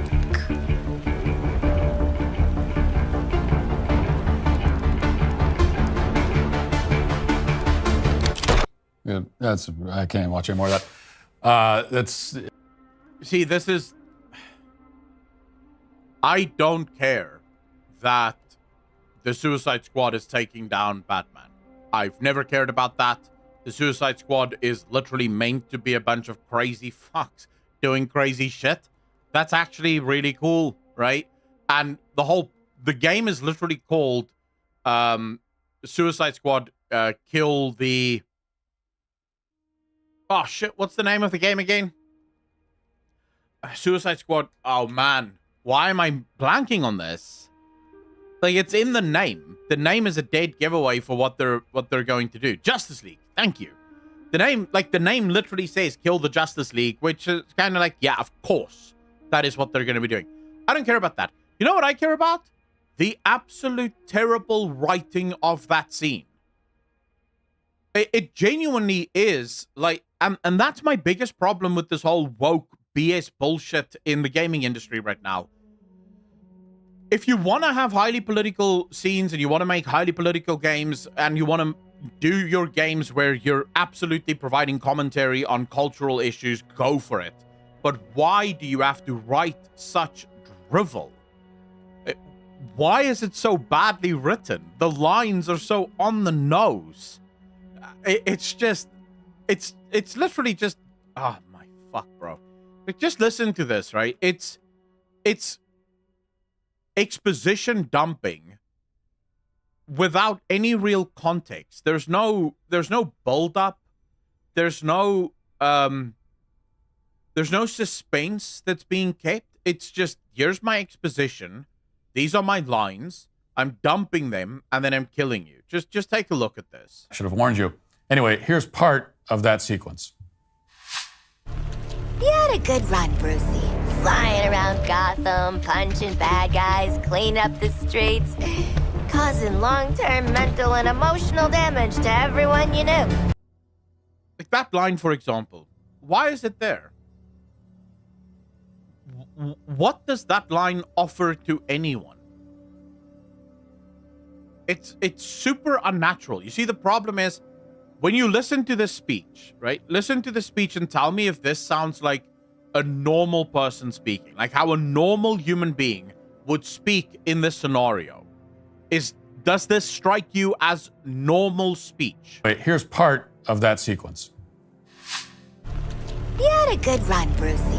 Flying around Gotham, punching bad guys, cleaning up the streets, causing long-term mental and emotional damage to everyone you knew.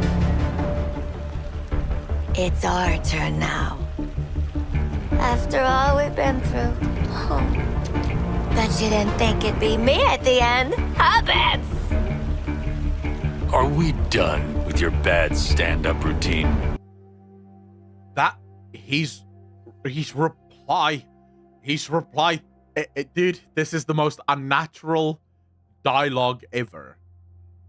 It's not even, it doesn't even qualify as dialogue, because dialogue is literally meant to mimic real life conversations.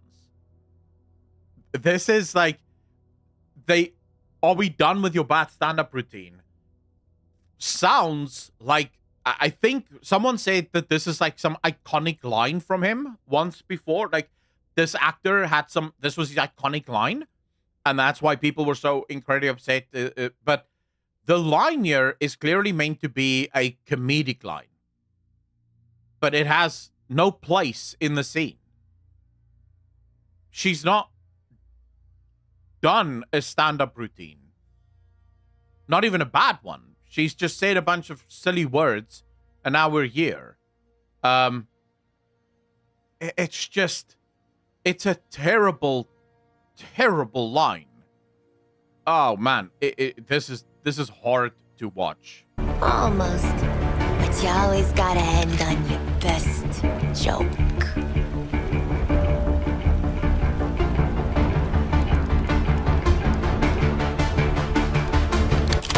Yeah, I can't watch any more of that. So bad. Okay, well, you can imagine just how many purple-haired women must work at that studio. I mean, they probably provide the hair dye on tap in their company. Now, I didn't play that game, obviously. I haven't played any of these games. I'm not a video game fan or player, as most Yeah, we can tell, bro. Don't you worry. We can tell you're not a video game fan. people, I think, know by now. But the point is that these clips were all over the internet because of how awful they are. They're just terrible in every way, even just from a quality perspective. Again, they're bad, even if you happen to agree with their politics. But the fact remains that for children of a certain age, the propaganda doesn't need to be subtle. All they got to do is present it to children, and it can be effective. And that's why some anonymous people using the games platform Steam decided to figure out exactly who's putting this garbage in games and why. They found that the company I mentioned earlier, called Sweet Baby Inc. I have to say, no relation to the Sweet Baby Gang. I swear off any association. I would file a lawsuit for copyright infringement, if not for the fact that I don't have a copyright. And also, Sweet Baby Inc. existed first, technically, but never mind that. Anyway, these people on Steam found that Sweet Baby Inc. has contracted with major publishers to push the principles of DEI in video games as aggressively as possible. Yep. Sweet Baby Inc., or SBI, worked... I just want to highlight why I have such a big problem with people like Matt Walsh and The Daily Wire. And I apologize ahead of time for any viewers of The Daily Wire. But here's my biggest problem. If you are a social commentator and you claim that you are trying to push back against this, the DEI stuff, you're trying to push back against the culture wars, just take a look quickly at his desk. What is it that you notice on his desk? Now, chat, you won't notice it because chat is in the way. But there's a mug there that literally says leftist tears. Who are you talking to? Do you really think a leftist is going to click on this video and keep listening to what you have to say? Like, you've already put off the leftist from watching just by having that cup there. So basically, what most of these cultural warriors are doing, on both the left and the right, by the way, is, and that's why I have such a big problem with them, because the Young Turks do the exact same thing on their side. They're not trying to convert people to their side. They're preaching to the choir in order to make money. That's it. And I would have no problem with that. If you came out straight up and said, hey, I'm just in this for the money, bro. I hate the left, and I only want to talk to the right. Good job. But that's not how they phrase themselves. That's not how they put themselves out there. They put themselves out there as being, trying to save American culture. Well, you can only save a culture by converting people to your side. And you're not converting people when the first thing they see makes them click off your video. That's not conversion. You're not actually going to reach anyone with that. That is literally just a strategy. You know your viewers love that mug, and so you have that mug on your table so that your viewers go, yeah, screw these lefties. You're literally just driving people further apart from one another, when the answer should be, we need to try and get people together. We need to try and get people into the same place so we can actually start having conversations without just screaming at each other. With forced anti-woke, as I have forced wokeness, neither side is sane. Valvia, I absolutely agree with you. That's why I've said fundamentally, principally, with every single fiber of my being, for the same reasons that I don't like games being super left, I don't want games being super right. I don't want politics in my games, period.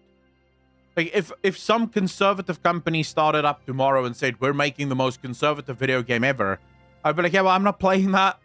I don't want to be preached to. Like, what are you talking about? I just want to play a game. Why are you doing this? With the developers of the game I just showed you, Suicide Squad, and they've also had a role in several other major releases recently. On their website, SBI boasts that they're committed to installing principles of diversity into games, and they do it forcibly.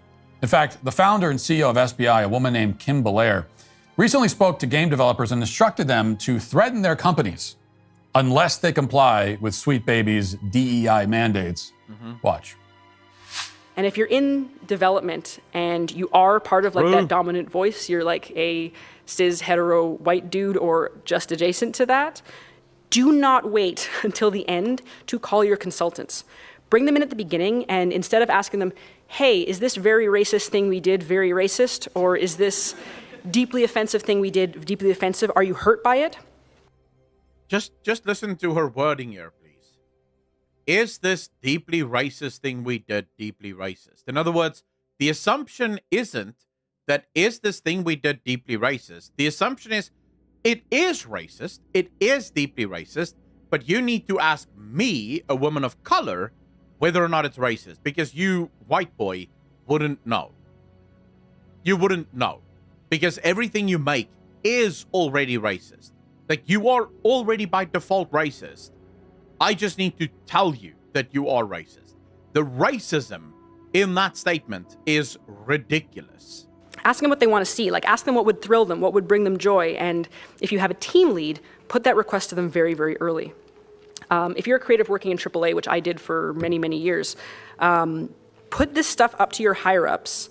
And if they don't see the value in what you're asking for when you ask for consultants, when you ask for research, go have a coffee with your marketing team and just terrify them with the possibility of what's going to happen if they don't give you what you want.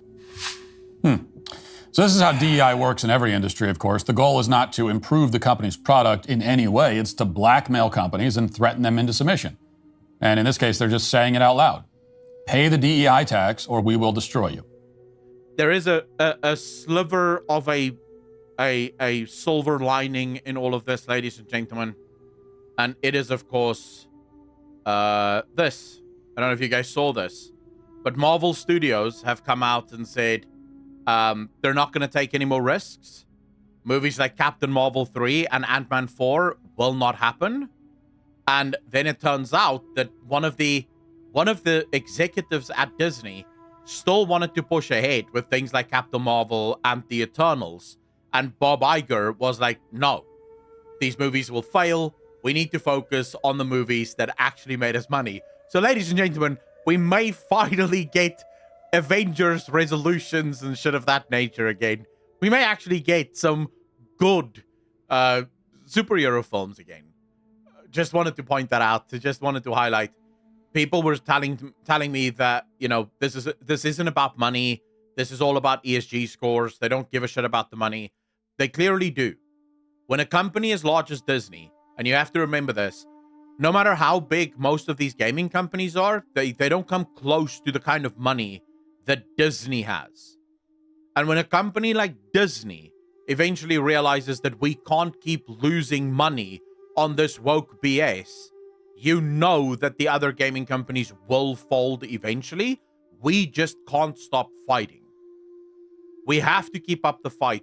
We have to force them to let go of these bullshit consultancy firms and fire all of these shitty developers. Next time when a gaming studio announces layoffs, don't cry for the developers. The chances are that gaming company is trying to rid itself of all the shitty developers that work for it. Instead, celebrate it, because it may just be a good thing. I'm not necessarily saying that it is a good thing. I'm just really done with the game developers. I can't stand your average AAA game developer. I have little to no time for them. Only in the games industry, where everyone is dumber than they are in every other industry, do they just come right out and say it as directly as that. Along these lines, as you might have guessed, so-called games journalists are somehow even dumber than journalists in other industries too, which...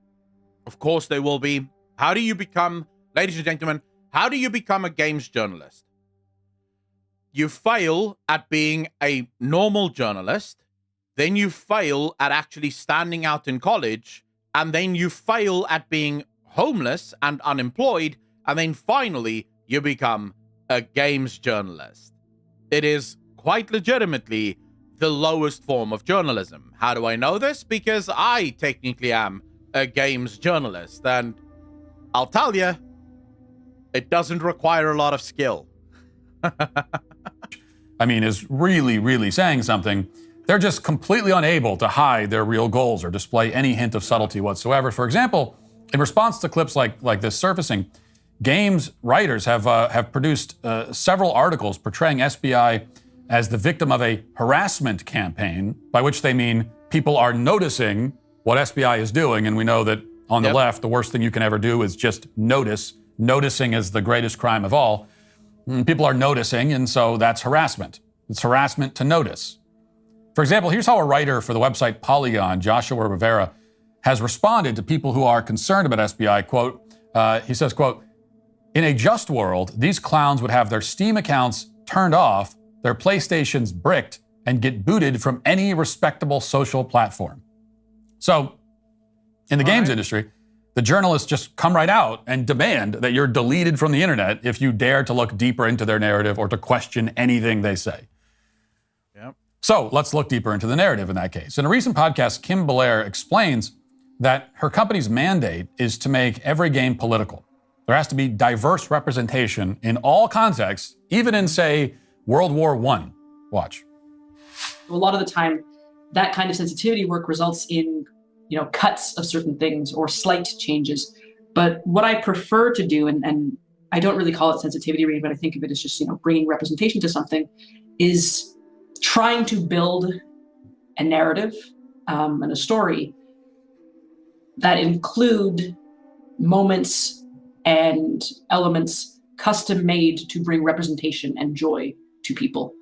Because that's kind of where, Sweet Baby lands on it. And I think, but it doesn't bring joy to people. It doesn't bring joy to people.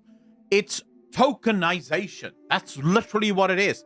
Like what she literally described there is tokenization. That is what it means to be a token. You take a story where you don't belong, and then you shoehorn certain elements into it because you want to bring representation. Yes, we have a word for that, actually. It's called tokenization. And it's actually an incredibly racist practice. You're not supposed to do that. Here's an idea for you, Kim. And I do actually believe that a lot of people would appreciate this. How about you create an original story? Something that's never been done before. and then you make that original story about a black man or about a black woman, and you make that original story interesting and cool, and you create character arcs and character growth, and you write an entire world around this character, why wouldn't you do that? Oh, because it's too much work. You're not actually in it because you want to have minorities be represented in video games. You're in it because you want to make money. And the way you make money is by telling other game companies how to tokenize black people and minorities into their video games so that you can get paid the big bucks. You're a racist. I think it's the same way when we put diversity into the past. People go, oh no, but you're just putting diversity in.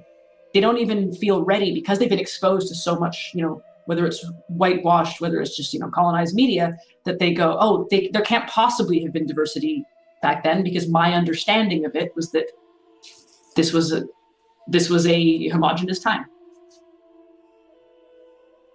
That is so not true. So, for example, I remember Battlefield. I don't know if you guys remember it. It's not Battlefield 2042.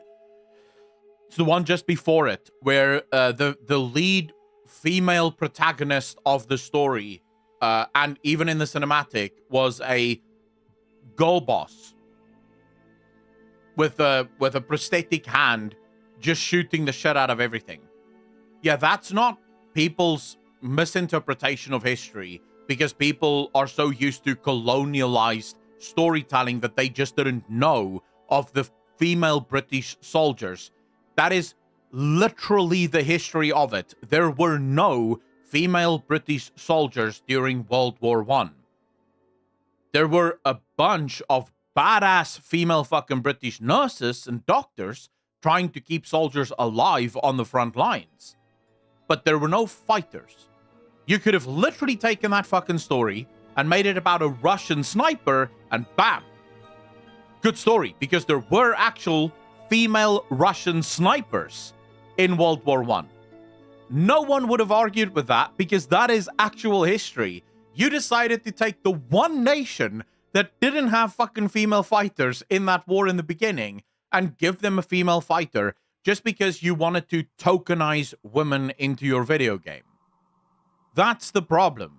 It's not that we don't know what's going on. We know our history, and we know for a fact that whatever the fuck that was isn't the history of what actually happened. Nice to be close to the front. Dude, the female nurses, the British female nurses were badass in World War I. If they were badass, like actually badass. But you want to make a story about that, right? Because that would be boring. Instead, let's make her a fighter. The one thing that they were not. And that, by the way, in my opinion, actually shits on the memory of the actual female nurses that were on the front lines trying to keep people alive. Sometimes with bombs going off right beside them as they're trying to do it. Like, why are you trying to change their contribution to keeping people alive? That was an honorable contribution. The British would probably not have lasted if it wasn't for that. But no, that's not good enough for us. We have to invent something new in order to, I don't know what, make it better, but it doesn't make it better. It just makes everyone angry. And so I think I look at it like that. Or they make excuses for it, like, yeah, well, sure, okay, maybe there were some women in World War I that were on the front lines, but it was only in these specific situations, so we shouldn't show it in the game. There were literally only one country had females on the front lines, and that was Russia, with female snipers as fighters. And they were actually very good, by the way. The Russian contingent, the female snipers, were actually super good. They were badass. They did a lot of work against the Germans. So it's kind of weird that they would have this argument even. It just shows that they don't know the history of World War I or even World War II, because I think it's actually about World War II. I could be wrong. Exactly. You have so much of that happening. And for me, there are so many leaps that we already take with history. There are so many things that we decide are true, and so many of the protagonists that we choose for our games are exceptional by their nature. So why not take that further? So SBI wants to, quote, build a narrative and a story that includes moments and elements custom-made to bring representation and joy to people. And she uses the example of World War I. Well, if you're familiar with the history at all, there were not a lot of women fighting on the front lines of World War I, but they shoehorn that into their game anyway because at every possible opportunity they need to minimize and demonize white men. White men cannot be the hero of anything, even historical events where they were the heroes, like World War I. And many other historical events, by the way. White men have been the heroes of many historical events.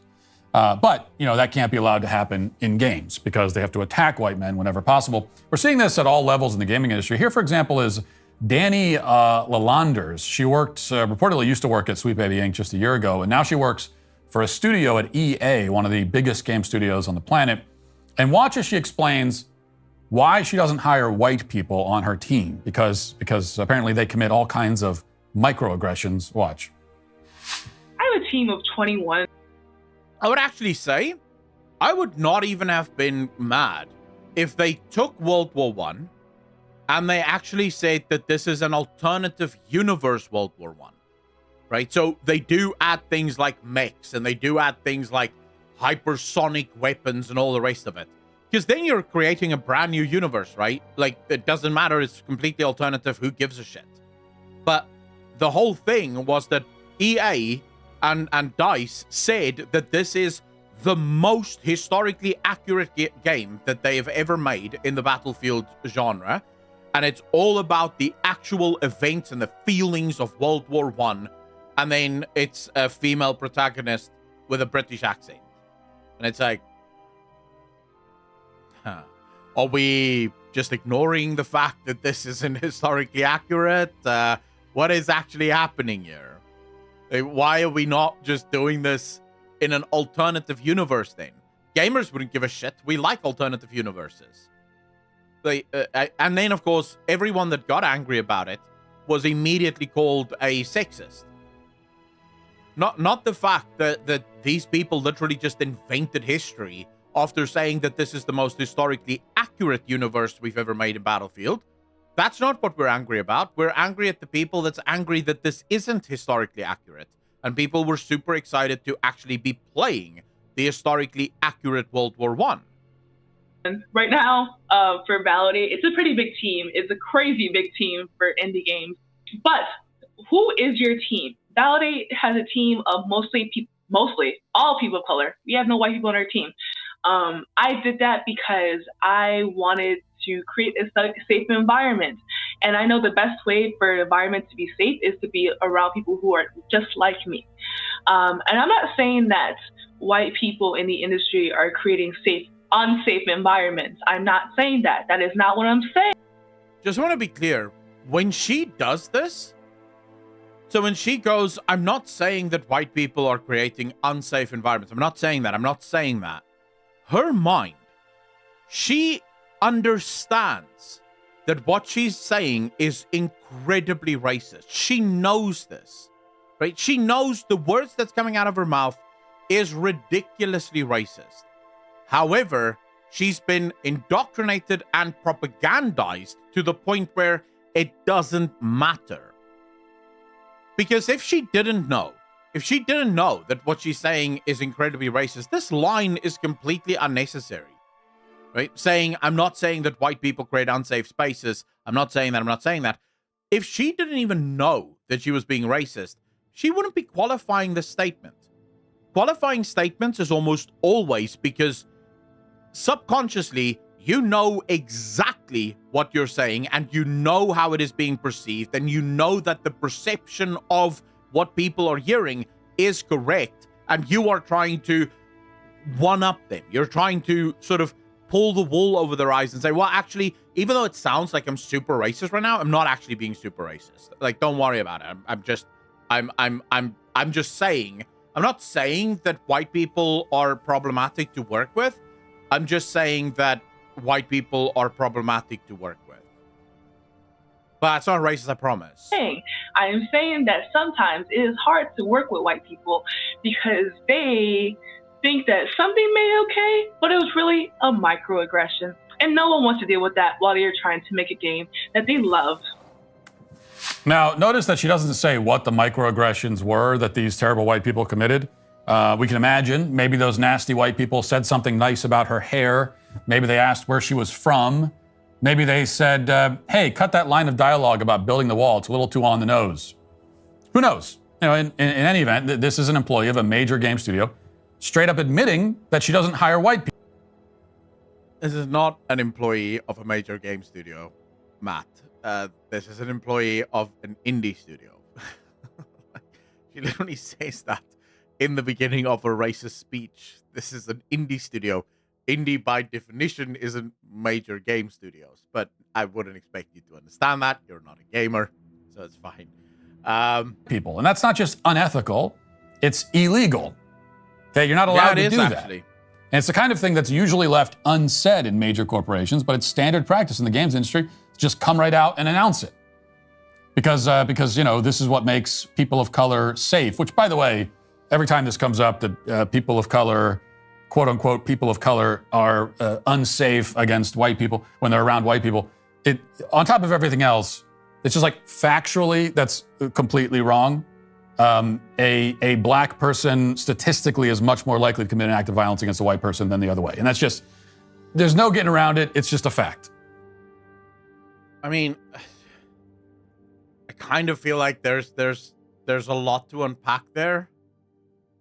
I'm not going to get into the political thing because I don't know enough about American politics, but I will say in a country where the vast majority of people are white, it just sort of, it stands to reason that, yes, when you're going to have a lot of crime, or at least some crime, some of that crime is mostly going to be towards the majority group.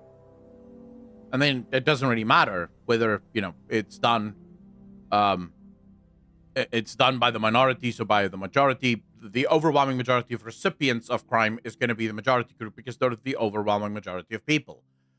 Not to mention the fact that America is, for all of its bluster, it is a pretty segregated society. So there are a lot of white people that probably barely ever come into contact with black areas, or predominantly black areas. So I don't know exactly what the answer is there. I don't know exactly what the truth is even there. I assume the statistics are correct because I have no other thing to go on. I appreciate the jokes, but I'm actually unsure what they are. Like, what? Unaware comments or random BS? Like, what? Wait, what are we talking about, Mooney? But to give another example, also in response to the SBI story, a senior editor at the gaming site Kotaku wrote, quote, "Hi, you can't be racist against white people. Thanks for tuning in." Well, you now, cannot. people writing this garbage are true believers. They are the low IQ foot soldiers. But the reason they're so well funded is more interesting. As the former games executive Mark Kern explained this week, the cost of producing games is extremely high. It's higher than it's ever been, in fact. So game studios are looking to raise money in any way possible. And one way to get a lot of money is through ESG financing. Watch. It's not that gamers are, upset about, oh, hey, we have some diversity in the game. It's actually the way that they go about it, with pure tokenism, with phoning in weak characters instead of creating strong new characters. And more importantly, it's about a vindictiveness to destroy the past, to destroy the IP, to ignore the source material, and to tear apart these beloved characters in some sort of fitful rage that we don't understand. You can't see his face anyways. He's just that, right? So then is very disingenuous, and I think that is the tremendous reaction to Suicide Squad, and this is going to have an immense financial impact. The way games are funded, you don't use your own money, even EA. Okay, games are hugely expensive to make. They're upwards of $250, sometimes $600 million. It's for certain live games. It's incredibly how expensive they are, and to do that. But by the way, that is working in our favor Just FYI. That is working in our favor. The fact that they're so expensive to make, whenever these games come out that have cost upwards of like 300 million, 400 million, 500 million, when those games fail to even recoup those budgets, you have to think about just how terrible that is. So, let's quickly talk about a thing that a lot of people don't even know within the gaming industry, and that is the cancellation to release ratio of studios. The overwhelming majority of game studios out there have a far higher rate of game cancellations than what they have game releases. Pretty much across the board, you will find in almost every single studio between 30 to sometimes as high as 60% cancellation rates. This means games that are started, games that are spent sometimes millions of dollars on, and then gets cancelled because the game is either not fun, the game doesn't really come together, all manner of bullshit that can happen. In companies like Blizzard, for example, the ratio is actually 50%. So Blizzard has, like, Blizzard is sort of in the higher upper echelons of that, where 50% of all the games that Blizzard ever tries to make will never see the light of day because the game just doesn't come together. And that does happen. That does happen. You can imagine for yourself, you have this cool idea for a video game, and you start making it, you have a whole team on it, they're designing the outlines of it, and then you finally start to playtest some of the early stuff, and you're like, wait, there's literally nothing fun about this. Why is, like, this isn't working? Let's try something else. And then they spend a couple of years, like, workshopping it, trying to figure out how to make it better, and then eventually it just fails because they couldn't find a way to make it fun. That is millions of dollars that has to be recouped somehow. They have to get it back. That is the only way for them to get that money back is usually with one game release that does really, really well. But now remember, that game that they just released for 400 million they don't just need to make back 400 million. They need to make back probably 500 million, 600 million to also cover the R&D costs for all of the games that didn't come out. So when that game only makes 200 million, they're losing boatloads of cash on that video game. In an instant, like, they're wiped. So the fact that it costs so much to make video games is also the best thing for us, because it's not going to take long for these gaming companies to realize, well, we can't do this. The cancellation rates in movies isn't that high. The cancellation rate in music isn't that high. So they have a lot longer that they can go before they run out of cash. The gaming industry, they're going to die soon if they don't course correct. And that, my friends, if you think that these CEOs really care about ESG, they care about their bank accounts more. The second they realize that they're about to go bankrupt, you'll see how quickly they get DEI out of their fucking games. Your CFO is your best friend. You're counting on your CFO to get you tax breaks, to get you in, to put studios in regions which are financially favorable, and you will borrow the cheap money. You will get as cheap money to do it. Even EA does this. I worked with EA. We were putting together a deal where they were taking bailout money from the banks in the last financial crisis that we had, and they were applying that cheap money towards games. Same thing with COVID money. They're applying that cheap money towards games. And what has been the cheapest money while interest rates were still low, a couple of years ago? It was ESG financing. And so they're going to take this money and they're going to put it into games. So what ESG financing entails, Kern goes on to say, is that game studios have to agree to all kinds of conditions, including hiring companies like SBI to diversify their games. In other words, what's happening here is much bigger than SBI. It's about the companies that fund SBI. And that includes a fund called Baby Ghosts, which is also run by anti-white managers who are proud of their bigotry. It also includes the biggest institutional investors on the planet, like Vanguard and BlackRock, which own a substantial portion of gaming companies like Microsoft. And these entities are creating the incentives. The only good news, as Kern points out later in that interview, is that ESG financing is drying up, in part because interest rates are changing and there's more exposure than ever to this propaganda. Well, you have to remember, even the guys that's running the ESG wants to make money, right? They're not, like, look, BlackRock and Vanguard isn't in the business of ESG because they want to lose money. They genuinely believe, rightly or wrongly, that ESG is the future. That they want to change society and they believe that they can do it. You may say, but dude, why would they even think that that can work? Why did Stalin think that it can work? Why did Lenin think that it can work? Why did Mao think that it can work? Why did Idi Amin think that it can work? Why did Pol Pot think that it can work? It's hubris. That's what it is. It's the hubris that comes with being a powerful person that's never been said no to in your entire life, to think that you have the power and the ability to change the way people think, to change the way people act. And you happen to think, that this will automatically lead to far more money. So let's put this into the gaming perspective. In gaming, the overwhelming majority of gamers, when we exclude China, are white. The only reason we exclude China is because it's incredibly difficult to get games into the Chinese market in the first place. And even when you do get games into the Chinese market, it has to be like the game has to be owned by some Chinese corporation, and you only get a cut of that money. So while the game industry does make a shit ton of money off of China, there's a lot of red tape around that. So they can't really focus on that. Whereas right now, the overwhelming majority of gamers are from America and from Europe, which happens to be overwhelmingly white countries. And therefore, most of their gamers will be white. Now, if you are Vanguard and BlackRock, and you own stocks and shares in Microsoft and in all of these other gaming companies, you're immediately thinking to yourself, wait a minute, there's 3-point-something billion black people in Africa. There's a shit ton of people in the Middle East, India, all of these places that we can get to start playing our video games as well. So by pushing ESG and DEI into video games, you're hoping that you can capture all of these billions of people, thereby increasing your revenue and just making more money, because there are objectively far fewer white people in the world than any of the other races.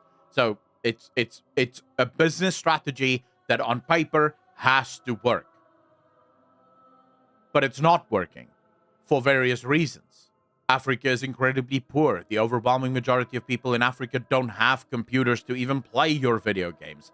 There's a lot of things that need to be fixed in Africa before they'll even ever be able to take part in it. It also just so happens that the overwhelming majority of gamers of color just want good games. I just earlier saw a black guy talk about this on Twitter. I retweeted him, actually. This is it. Listen to this. Listen to this guy. Classic gaslighting bullshit we were talking about. They keep showing they don't understand the argument and they don't understand the problem that gamers are having right now. People have never said they don't want women in video games. People have never said they don't want people of different skin colors, different backgrounds in video games. And no one has ever said they don't want people of different sexual preferences in video games. That is not the issue.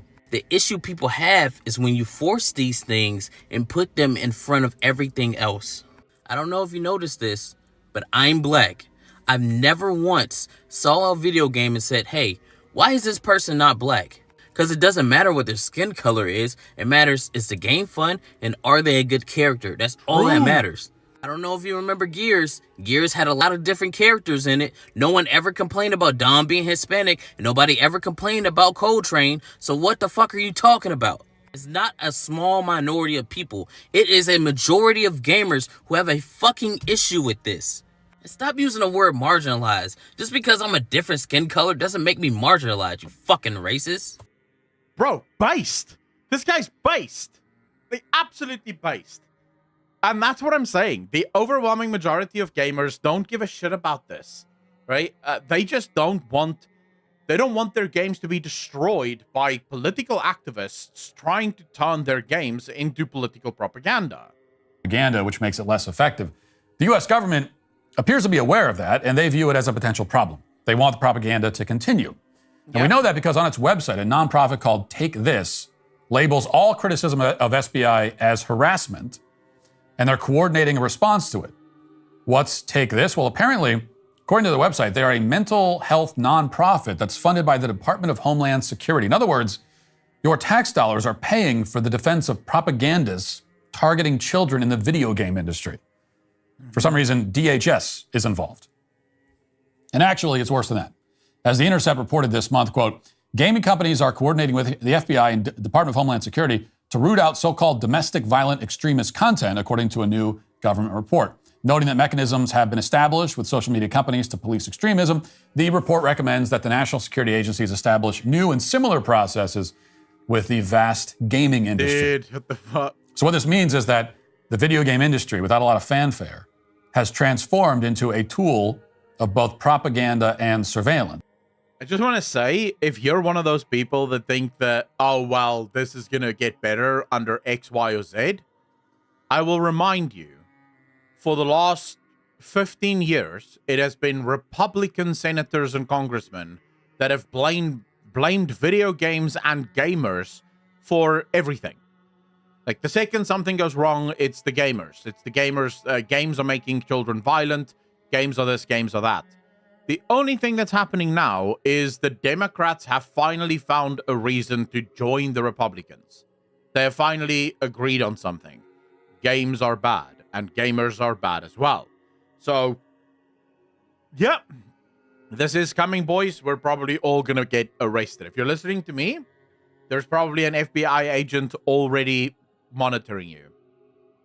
It's an effective way to indoctrinate children precisely because it hasn't received much attention, and also because children spend, many of them, hundreds of hours a year, and that might be an undercount, a severe undercount, with this kind of content. So it should get a lot of our attention. And now finally that attention is here. And it's yet another reason to keep these games as far away from your children as possible. And if you don't say that. We're supposed to fight this. Man, this is where you lose me. I was on board with most of what you said. Like, some of the shit you said was stupid as shit, but I was on board with most of what you said. And now you go, we should keep our kids away from video games. No, we should keep our kids in video games, but we should teach our kids how to fight back, how to stop this shit from taking over video games, because there used to be a time where video games was just fun and good and everyone enjoyed playing them. You do that, games journalists, literally the lowest form of journalists on the planet, will accuse you of harassment. And that's exactly how you'll know that you're doing the right thing. Yep. Now let's get to our 5 headlines. All right. Thanks, Matt. This was fun. Massey, I can't help it, bro. I don't make the rules. I don't make the rules, man. Shit happens and we have to cover it.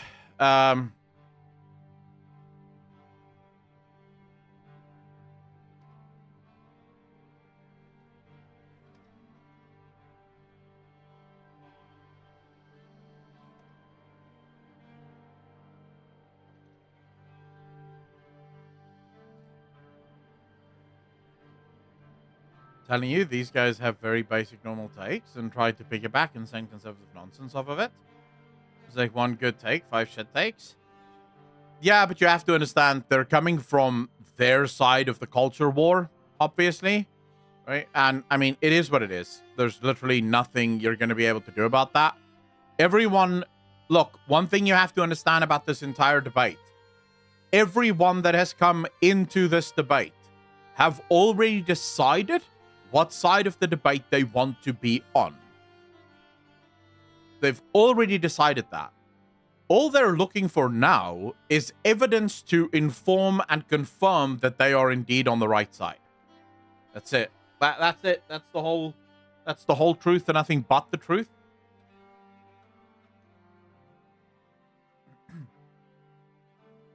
Princess, I'm not sure if we will be able to find a middle ground, to be fair, because I don't think either side is interested in finding a middle ground. The sides aren't interested in middle grounding this. They're interested in fighting this until there's nothing left. The people that are pushing this would rather see the games industry go up in flames than stop pushing it. And the people that are pushing against it, at least some of them, would rather see the gaming industry go up in flames than surrender even an inch to either side of it.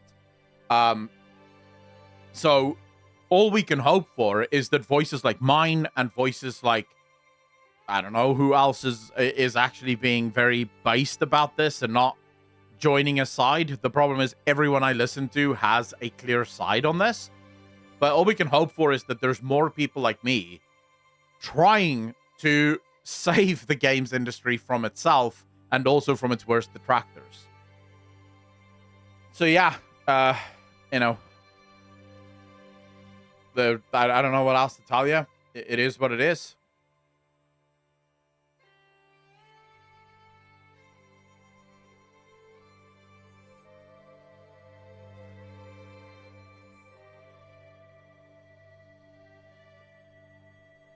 I'm gonna tell you, just get some popcorn. Watching this shit since, wait, elevator gate? What the fuck is elevator gate? What? Wait, I missed something. What are we talking about? I don't know what elevator gate is. Shows you how much I know about this culture war bullshit. I tried to build a bridge, but both sides keep burning it. Princess of Dumbasses, that's literally what happens. Because remember, these guys aren't interested in building bridges. They're not interested in coming together and saying, right, what is and isn't okay. They want to just see the world burn. There is one bit of truth here.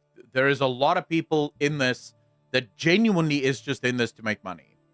They don't care about the actual fact. They don't care about the actual interests here. What they care about is making as much money, and they find that this is a good place to get on, right? This is a good fight to get into. I've not seen Damsel, no. I've also not seen a review of it. I don't know much about Damsel, so yeah. Not Ballspot, how you doing, bro?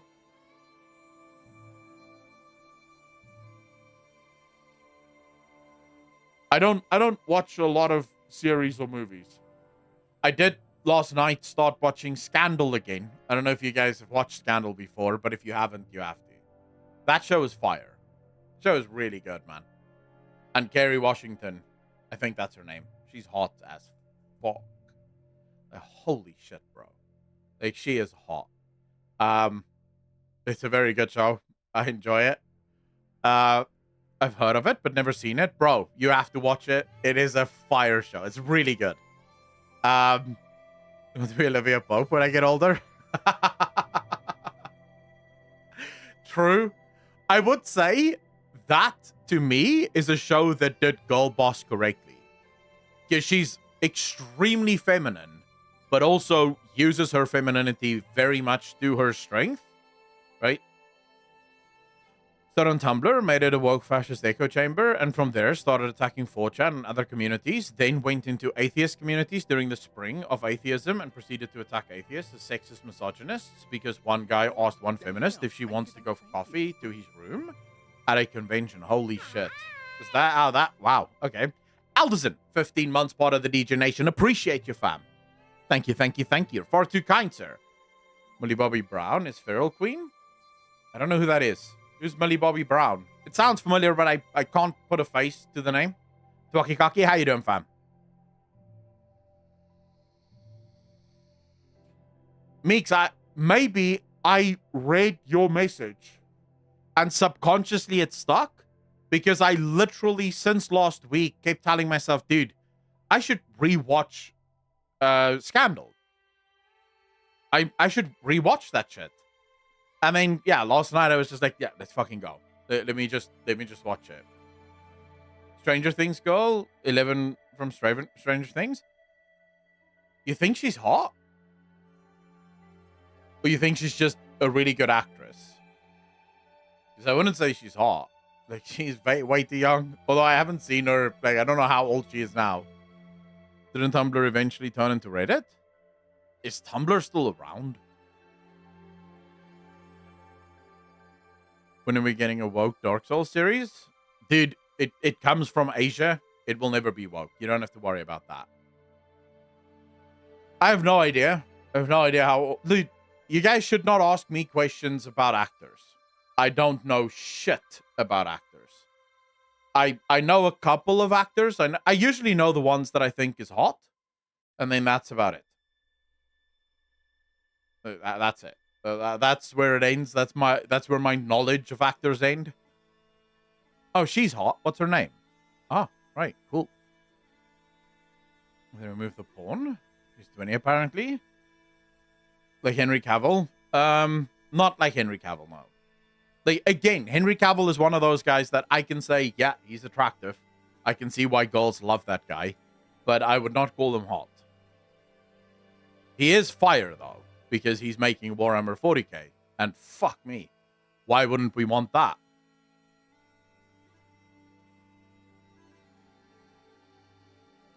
Sometimes it is interesting to me how Asia just doesn't give a shit about the woke stuff. Like, they just could not care less, bro. In Asia, it's just like, who cares? Get the hell out of here. We don't care about, like, sexualizing ourselves or about females being hot. There's just no such thing as, oh, yeah, you know, how dare you, you sexist piece of shit. Gamer bro, Henry Cavill. Oh, yeah. Let's just hope he gets a proper chance this time. Well, he's the showrunner of Warhammer 40k. So there's no... Like, I want to be clear on this. There is no such thing as, well, I just hope they don't do to him what happened in Witcher 3 or in Witcher. Witcher failed because the showrunner of Witcher wasn't actually a fan of The Witcher. The showrunner of Witcher just wanted to use the Witcher franchise to get their weird politics into the show. Henry Cavill is the showrunner of not just Warhammer 40k, but from what I understand, according to most of the rumors out there, Games Workshop actually got Henry Cavill in to run the entire movie sort of department, the cinematic universe of Warhammer 40k. He is the showrunner. River, how you doing, bro? So yeah, it's like there's a lot more to, I would say, this time around, him being in charge of it. So if it fails, it's because he failed.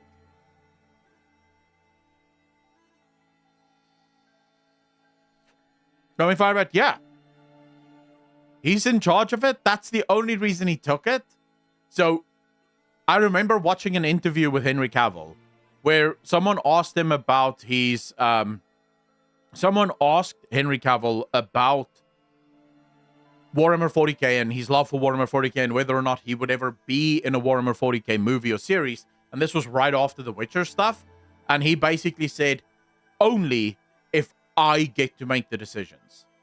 I will never be in a show if I'm not the one making the decisions. And that's when Games Workshop, or he reached out to Games Workshop, or they reached out to him, but that's when they struck the deal.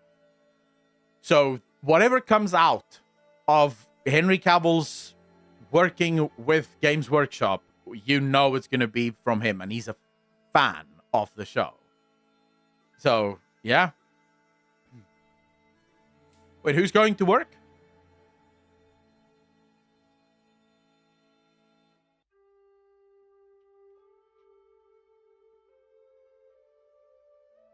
Uber, what do you mean? What kind of woke stuff does who do? Danny, take care of yourself. Thank you so much for hanging out. Really appreciate it.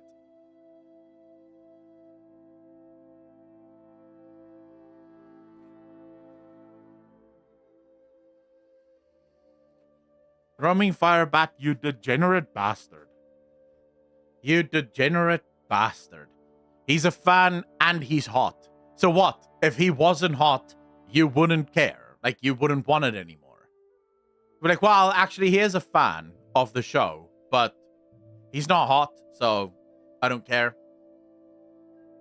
You degenerate scumbag.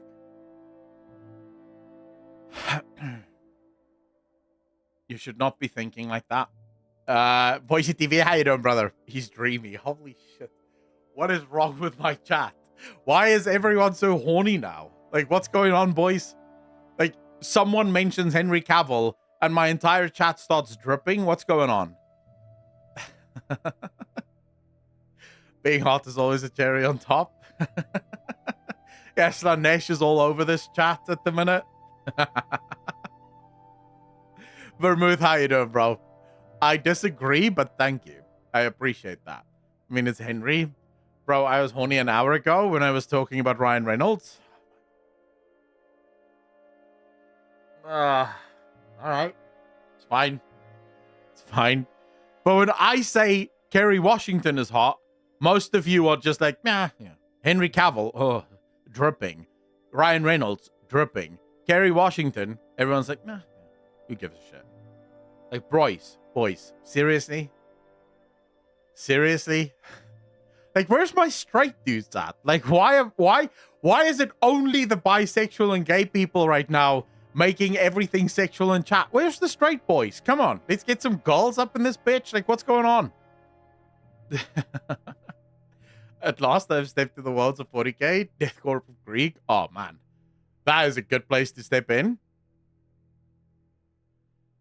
Look, my GF lets me drip over RR and Clooney. That's all I get. I do the best with what I'm allowed. Holy shit. Alpha Sigma, how you doing? Xalatath is hot? That is true.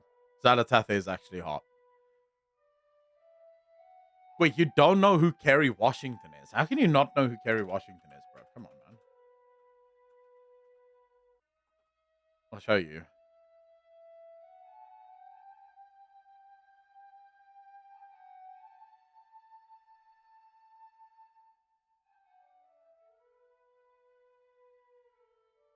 That's Kerry Washington.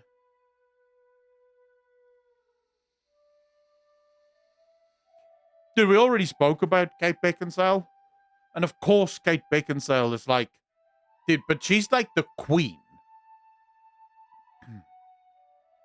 With a boyfriend, dude's jacked. Who? I'd stop and think about it for a minute. If Henry Cavill was like, yeah, I'm going to go out on a limb, Aaron, and say, if that is what you would do, you may not be as straight as you think. Bellucci is the real timeless queen. Not accept his shot. Oh my fuck. Oh my shit. I'm a little upset that I just read that fucking message. I'm a little upset about that. Not gonna lie. That I'm a little upset about that message.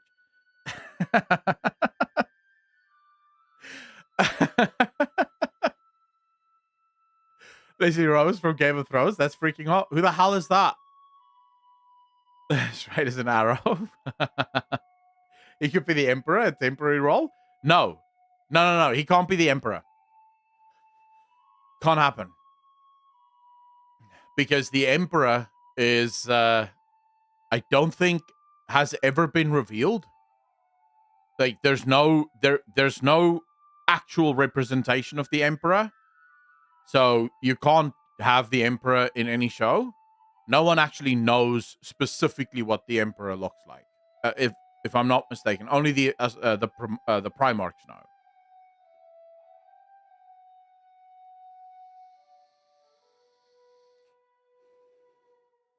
Oh yeah, she is actually fire. Yeah, she's hot. He already said he doesn't want to be a custodian. Pringles, what do you mean the Chad and golden armor? Are you talking about the depictions of the Emperor? So what people depict the Emperor to be looking like? Because no, that's literally just based on people's own interpretations of what they think he may look like. But as far as I know, there is no official miniatures of the Emperor. Obvious, the Emperor is way too powerful. And there's also no official art of the Emperor, at least not in what he would look like. The other problem, of course, is that the Emperor can look like literally anything. That's actually the biggest problem. The Emperor has the ability to change the way he looks to depending on what he needs to be. So he can be as big as a house, or he can be as small as a normal human. It really doesn't matter. So I actually don't think anyone's ever seen the Emperor's real face except for Malkador, maybe. Malkador may be the only person that's ever seen the Emperor's true face. I'm not even sure about that. Like, I'm just spitballing there. Dave, the problem with the Emperor now on the throne is that, firstly, most people have never seen the Emperor on the throne because they don't just let anyone in there. But then also, more importantly, he is now just a corpse, basically rotting on the throne.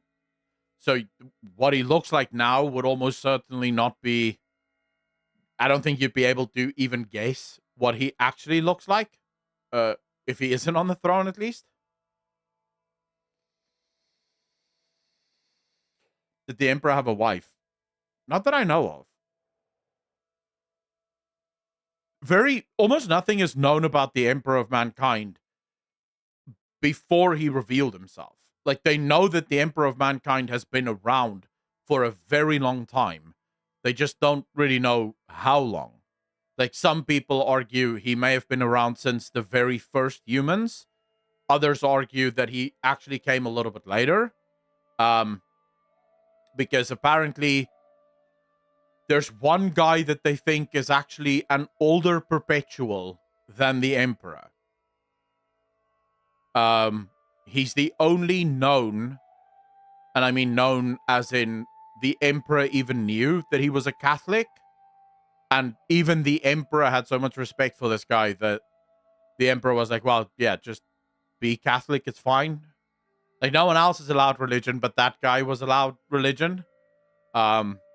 Because he was so old and just such a Giga Chad, and he's also a perpetual. Idra is the mother of the Primarchs. There you go. Furious Newfie.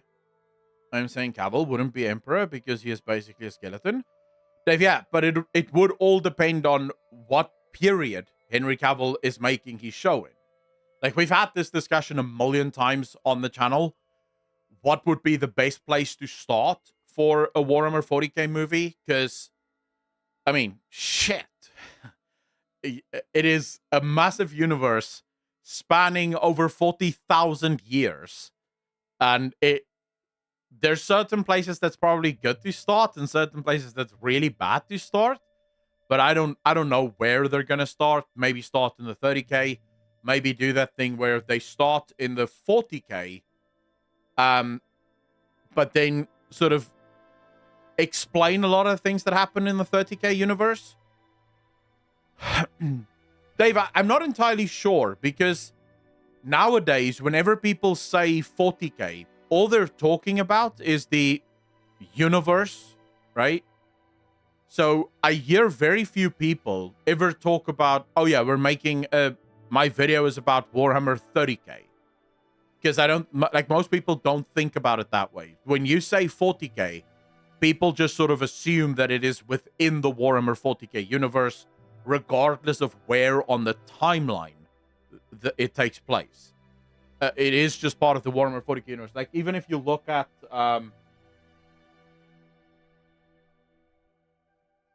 is it in this one? Yeah. So if you look, for example, even here, False Gods. This takes place in the 30k universe, but right there, Warhammer 40k, right at the bottom. So the universe itself is just Warhammer 40k. So if they say, yeah, we're making it in the Warhammer 40k universe, that can literally be any of the periods. They could even fucking go, it could actually be, no, I'm buffering. It's my internet. Just give it time. Cesius, thanks for the sub. Really appreciate you.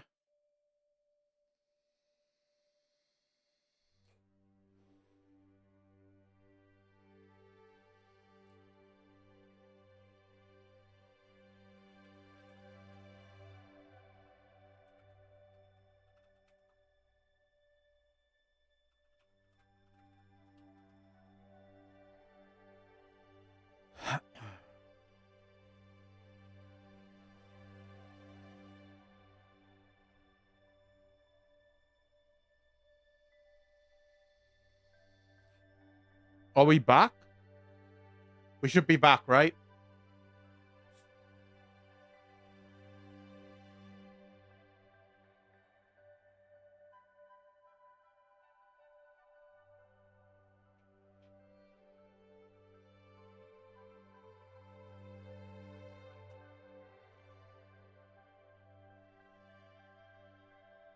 Just refresh, guys. Just refresh. Okay. It's back to normal.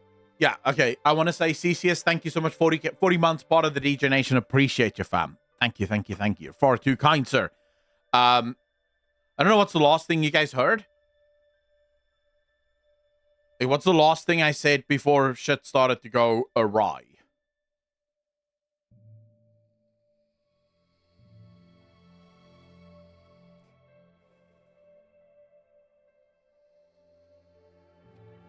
Yeah, YouTube is better than Twitch when it comes to disconnects. Like, it actually will try to keep things going, where Twitch just starts buffering like fucking crazy.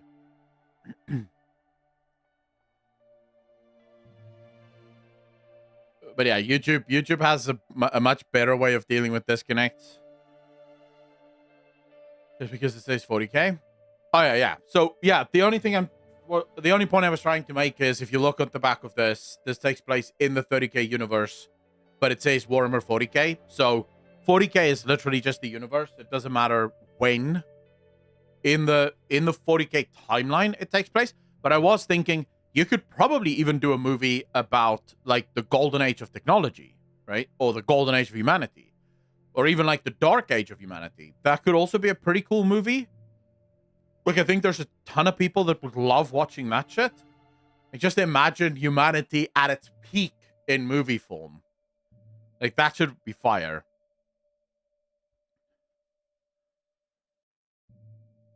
Yeah, but Z Vengeance, we were specifically talking about, Dave said he thought that the movie was in 40K.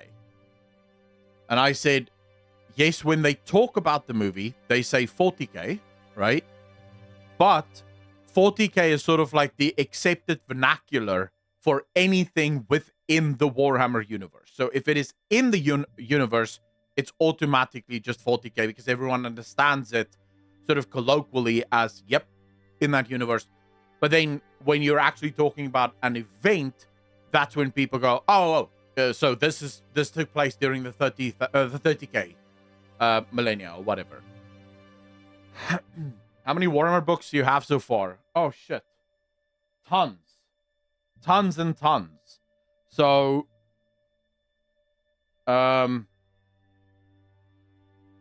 this is a lot to count. I think I counted the other day. It's like 40 or 50 already. No, 30 or 40, not 40 or 50. But quite a few, and I'm gonna get more. I'm gonna get them all at some point.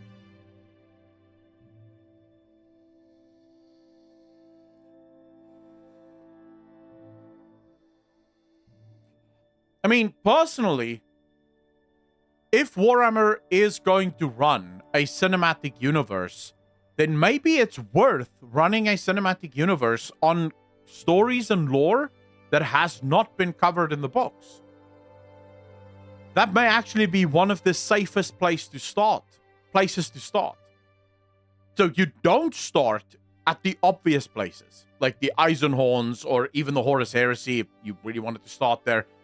Instead, you start at the stuff that has not really ever been explored or explained. Because we know that there are books there's periods that is very unexplored within the Warhammer 40K universe, where you only really learn about it because it's sort of mentioned in some of the books. So that might actually be a good way to handle the Warhammer cinematic universe. So you just treat that as another way of telling the story.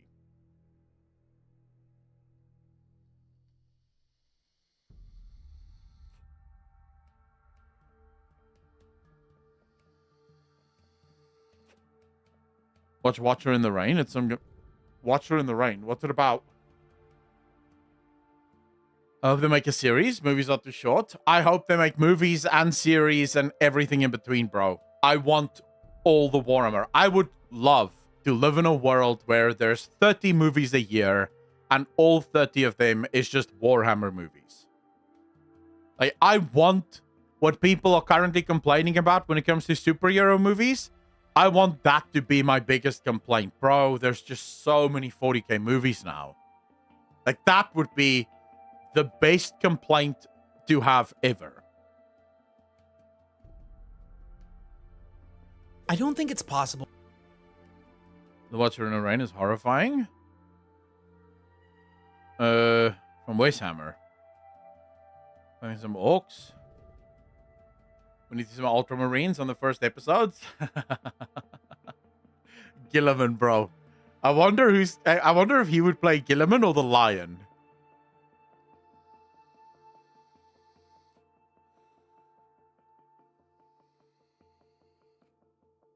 So Massey, that's actually a very interesting question.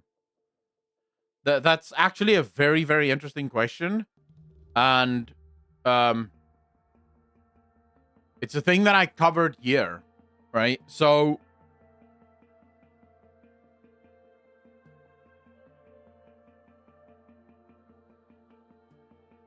if you look at this, the Amazon Fallout director says it would have been a fool's errand for series to try and appeal to fans. I don't think you really can set out to please the fans of anything. And he goes on to explain, I'll quickly go through it for you so you guys, I don't want to paraphrase and then get it wrong. Well, stick an irradiated fork in Amazon's Fallout series, it's done. As if the revelation of a multi-opening Iron Man-esque helmet for the supposedly radiation-proof power armor was not enough of a red flag for Amazon's upcoming live-action TV adaptation of the popular RPG franchise, director Jonathan Nolan has admitted that the series was not made with the fans in mind. Nolan, who viewers may recognize as the creator of CBS's Person of Interest, very good show, and HBO's Westworld, very good show, first season at least, as well as the brother of Christian Bale-led Batman trilogy, Christopher Nolan, offered his insight into Fallout's direction during a recent press event held for the series. As reported by the UK-based consumer technology news outlet T3, Nolan's appearance at the event saw him share his beliefs that trying to make the series in a way that would please longtime franchise fans was ultimately a futile effort. I don't think you really can set out to please the fans of anything, the director opined, or please anyone other than yourself. I think you have to come into this trying to make the show that you want to make and trusting that with us being fans of the game, we would find the pieces that were essential to us and try to do the best version. To this end, Nolan then attempted to assuage fans' fears regarding the series' respect for its source material by pulling his aforementioned fan credentials, asserting it started for me with Fallout 3, which devoured about a year of my life. Unfortunately for Nolan, it should be noted that given Fallout 3 was the first game made by Bethesda rather than original developers Black Isle Studios, and the massive amount of division among fans regarding which of the two companies handled the property better, his attempt to establish his series' fan cred likely had the opposite effect. I was an aspiring young writer at that point, and it almost derailed my entire career, recalled the director. It's so ludicrously playable and fun. Seriously, the games were just incredible. It's such a rare and unbelievable thing that I've gotten to do twice in my career, to take something that you love and get a chance to play in that universe to create your own version. The first go-around for me was Batman. Nolan helped pen all 3 entries in his brother's cinematic Caped Crusader trilogy, though he was sadly left uncredited for Batman Begins, and he's, this time with Fallout, a series of games that I absolutely loved. All right, so let's talk about this. Your initial response may actually be that this is absolute bullshit. You should be trying to please the fans. How dare you? But I don't necessarily agree with that. I don't necessarily agree that you need to try and please the fans. The problem with trying to please the fans is that fans have very different reasons for loving a specific universe. No two fans are going to love a universe for exactly the same thing. The only thing that is important is that you stay true to the source material. And that is not the same thing as trying to please the fans. Because now you could say, well, he needs to try and please the fans. Well, what if he chooses the wrong group of fans to please? What if he tries to please, the fans of Power Armor? What then happens to all of the fans that hate Power Armor? Right? Now there's too many Power Armor people in the game, and the people that hate Power Armor hates the movie because there's too much Power Armor in the movie, right? Or in the series. So it's almost always better to stick to the source material as good as possible and then go from there. That is the only thing that I think most fans want to see. So I don't necessarily agree with bounding into comics here that says that it's already ripped for the Fallout series. I watched the cinematic or the trailer for it, and I thought it looked cool. I thought it looked really cool. I thought the world looked really good. I thought it really gave me the vibes of Fallout. I'm going to go into it with an open mind. I think it may actually be really good. But fundamentally, I don't think we should expect films to respect the fans. It should respect the IP. There's a massive difference.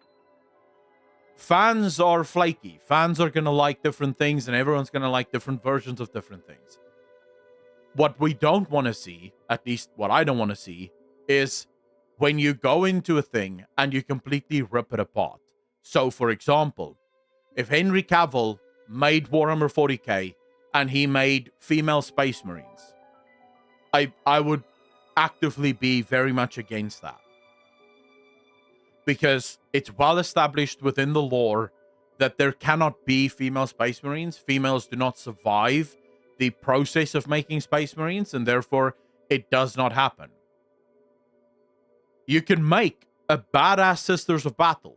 You can make a badass Sisters of Silence, but you cannot make a badass Sister of Space Marines because it just doesn't exist. And as long as he's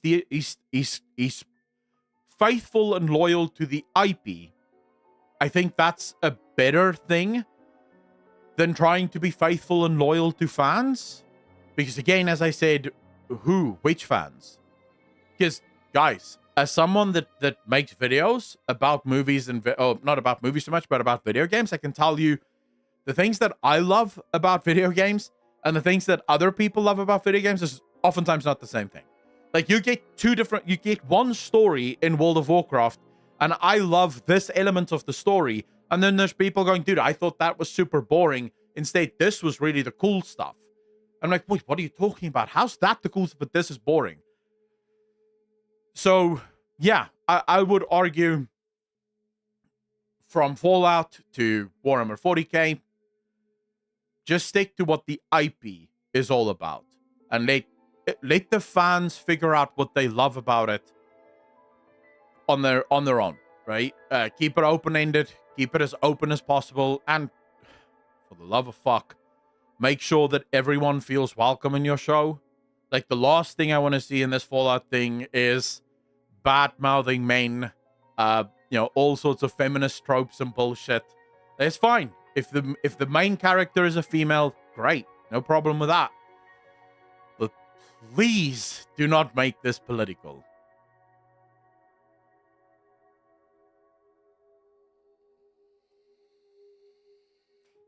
Black female dwarves with no beards.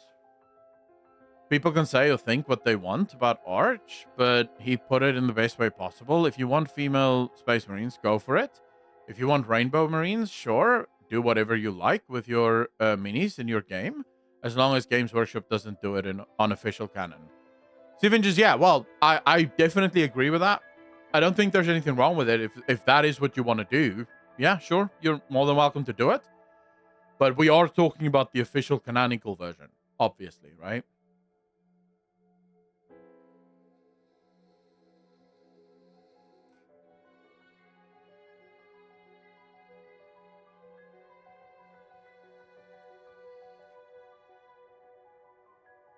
Rings of Power, The Witcher, Star Wars Episode 7 to 9 are prime examples of how not respecting the IP is a bad decision. Boise, 100% agree with you. 100%. Slash Spice, how you doing, bro? Oh, the Minds just do what the Minds does. Welcome. Congrats. Who's that, Savoli?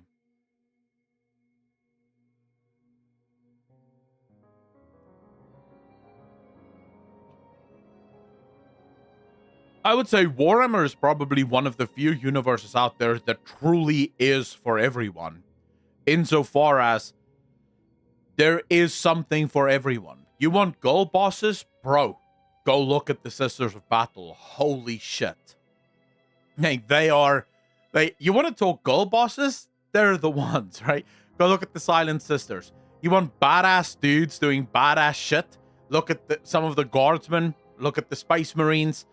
That's some badass dudes doing badass shits. The Death Corps of Krieg. Those other Rambo dudes that grew up on the Death World. Can't remember their name now. But there's pretty much something. You want Xenos races. There's a shit ton of Xenos races out there. Like, there is just an unlimited amount of storylines and characters in Warhammer 40k for literally anyone to enjoy. But Do not take the established characters in the lore and then try and make them for everyone to enjoy, because that's not how it works. That's not how that works. I don't know. Like, it all depends on who you're gonna be in that universe, but I would say I would not mind living in the Warhammer 40k universe if I was a Space Marine.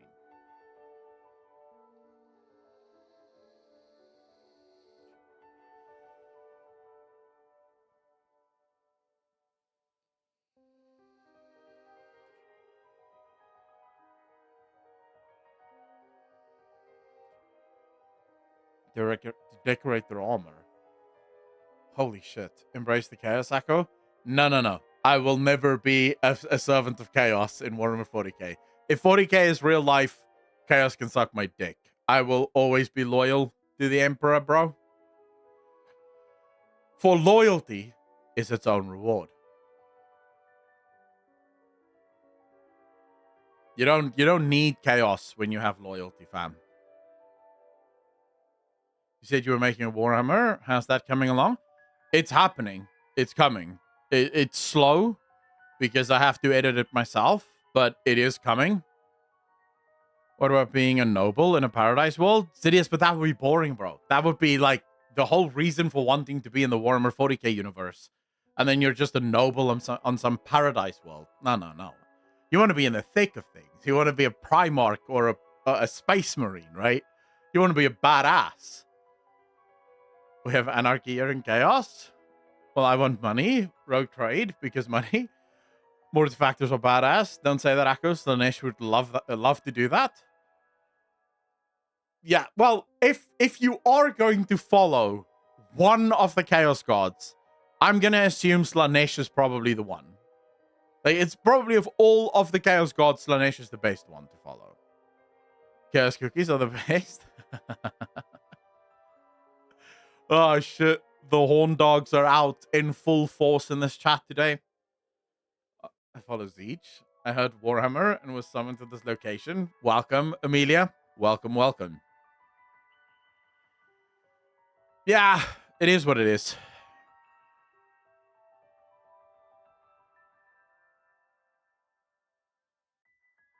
Drakniel, I'm gonna log into it now.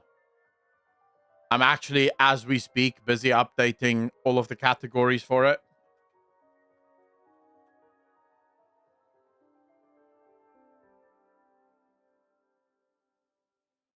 You know, it's badass. Just a man in a gas mask taking on giant bugs with a shovel. Are you talking about the Krieg?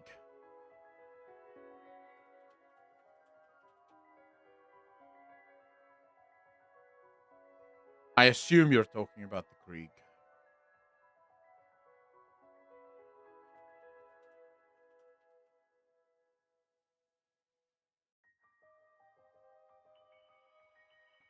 Yo, bro, no. Thanks. Also, he's the only one where tentacles or claws are not mandatory. The Krieg of the Crop. That's some gentle comedy, Amelia. Alright, I think that's everything.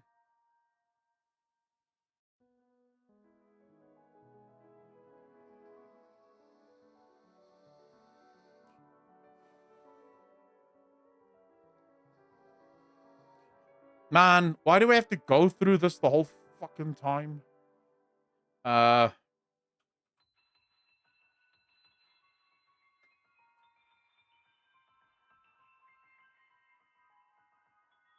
What's the EA app called again? I can't remember now. I think it's EA Play, isn't it?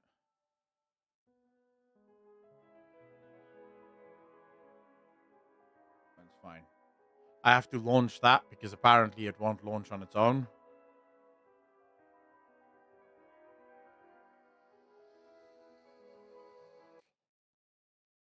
All right, here we go. Holly, welcome back, bro. Welcome back. We are playing Mass Effect.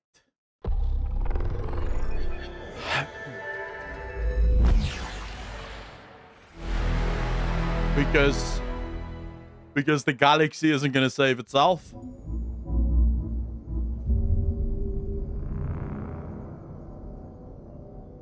Just waiting for it to log in now. We got to report back to the ship. No, we have to finish the mission first. We have an entire fucking asteroid heading to Terra Nova. If we don't stop that asteroid right now, there'll be hell to pay. Just make sure that it actually shows up. Pretty sure. There we go. Yeah, we're in the first one right now. We are in the first one. See? Galaxy isn't going to save itself. That's almost like saying you're going to finish the game. Massey, I'm going to try and finish the game, all right?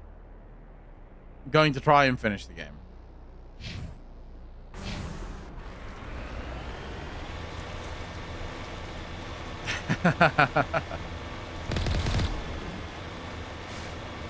Like, who knows? We may actually finish this one. Do the trilogy ending on 3 Echo. I mean, I'm going to try.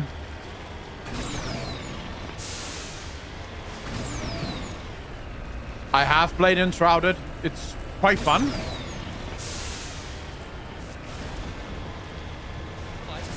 Yam Times, take care of yourself, bro. Thank you so much for hanging out. Really appreciate you.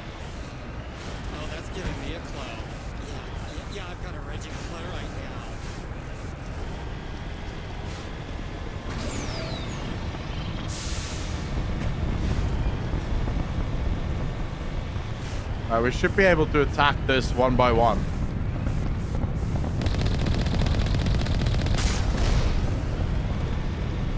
Wow, I've never played games like this where I'm standing. It's a whole new feeling playing games while standing. Why is shit so fucking loud in this game though? I can barely hear myself think, let alone speak. Living life 6 months, part of the DJ Nation. Appreciate you, fam. Thank you, thank you, thank you. You're far too kind, sir. Into game Andy lol, and wow. Scared to TLDR. I'll explain it to you in a second, although we are new.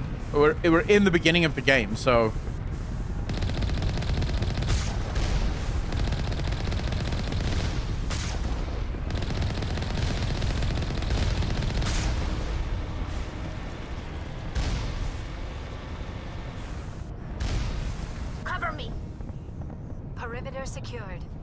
They also posted a roadmap not too long ago. For what was that? Enshrouded.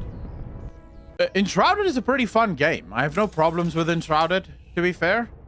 But I get bored of survival games. Perimeter breached!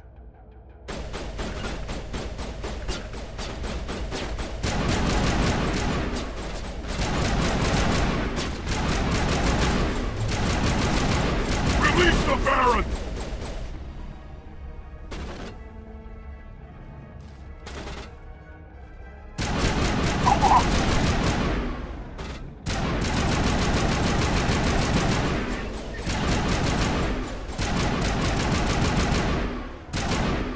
Come on, you bastards. Only like multiplayer games? Haven't played a single player since COD? Dude, no way.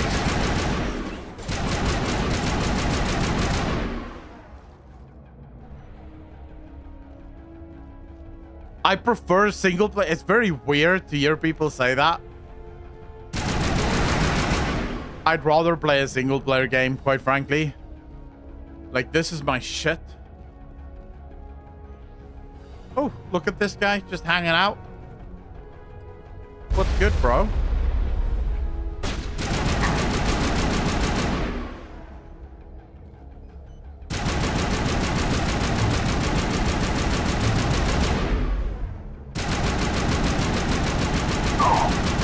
Dude, how fucking...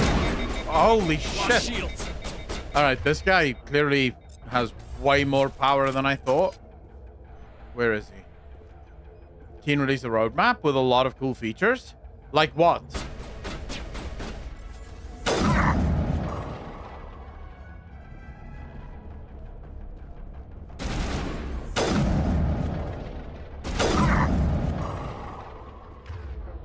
Like, what new features? I'm gonna tell you what I would like to see in Enshrouded.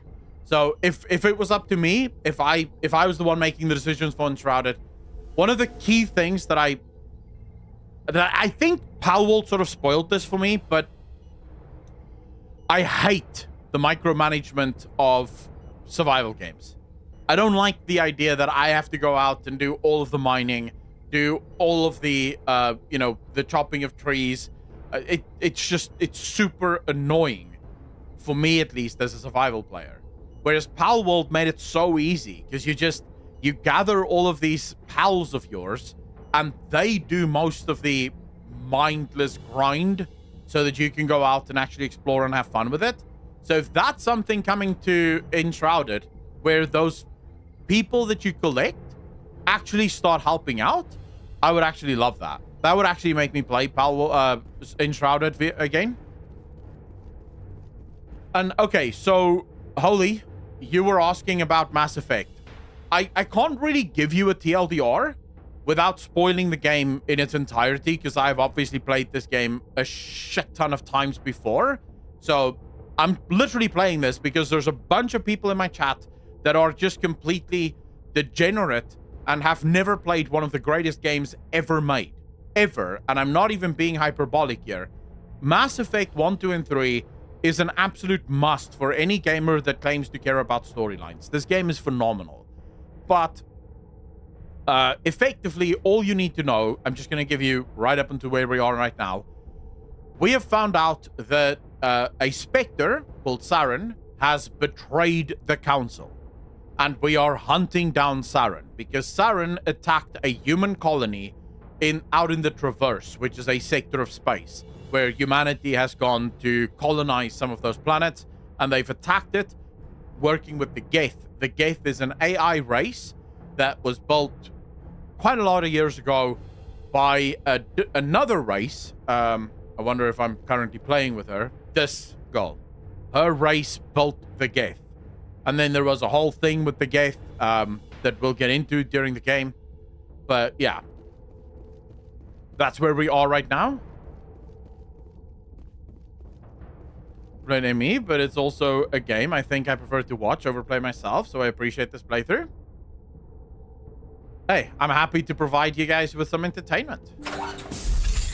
Although I would say watching me play this game is probably not the best way to experience it. Spalato, how you doing, bro? Because I talk a lot, and I probably talk more than what most people would want me to talk.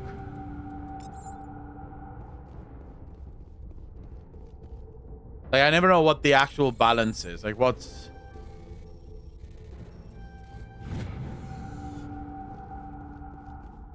That's what we're here for? I agree with that. I agree with that. I like talking, and I like talking while I'm streaming, specifically, but there are some people that get... This doesn't have to end in bloodshed. Oh, fuck me. Okay, what do you want, bro? Don't come any closer. We can do this the hard way, or we can end this peacefully. I didn't think you Batarians knew the meaning of the word. Look, I'm just doing my job here. Hijacking this rock wasn't my idea. I signed on to make a little profit. A quick slave grab, nothing more. This isn't just a slave grab anymore. Millions of people are gonna die. Don't you think I know that? I'm just following orders here. If it were up to me, we'd have already left. Well, it's not too late. You can still leave. I don't think so. Bollock would skin me alive and sell my hide out of spite. Crazy bastard. This whole mission's gone to hell and I'm gonna pay for it. So why do you listen to him? Good question. I had a bad feeling about this from the moment we landed. Now Balak wants you dead. And what Balak wants, Balak gets. I can't change that. Do I attack him? Do I not attack him? What do I do? I know. Spoken like a true lackey. You get me out of here and I'll take care of Balak. Or you can take your chances with me. Huh. An interesting proposal. It certainly has benefits over the current situation. Shut it down. This is Balak's problem now. I hope you're as quick with a gun as you are with your promises, for both our sakes. Balak will get what's coming to him, and so will you if I ever catch you in human territory again. Are we clear? Perfectly. Balak's holed up in the main facility. You'll need this to get in. Don't underestimate him. He's a mean bastard. Let's go. We're getting off this rock. Alright, good. Fuck! I made the renegade choice, and I just got +8 Paragon. Explain that. I made the renegade choice, bro. Like, what the hell, man? I know aliens always have humanistic personalities and never anything unique or unknown, but they do, though. Holy, I have no idea when we'll play ARAMs with chat. Just go back into Star Wars Online. I totally forgot about.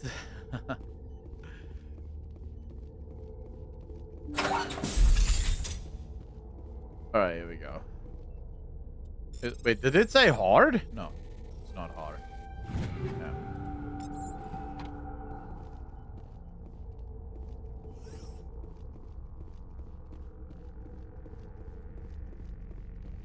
You saved his life by choosing the renegade option? Yeah, but I should get renegade points because I was still being a fucking renegade. But no, I got pussy points. That's what Paragon is, by the way. It's when you're doing a pussy playthrough. It's not really about good or bad. It's about how you approach things. Right? So, if you look here, you have Paragon and you have Renegade.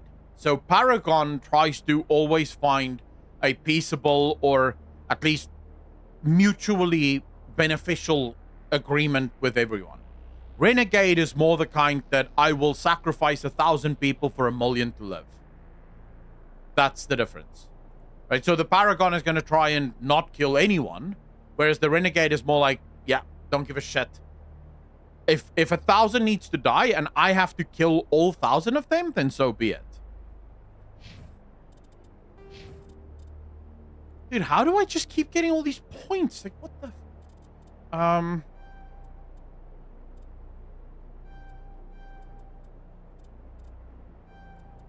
let's think.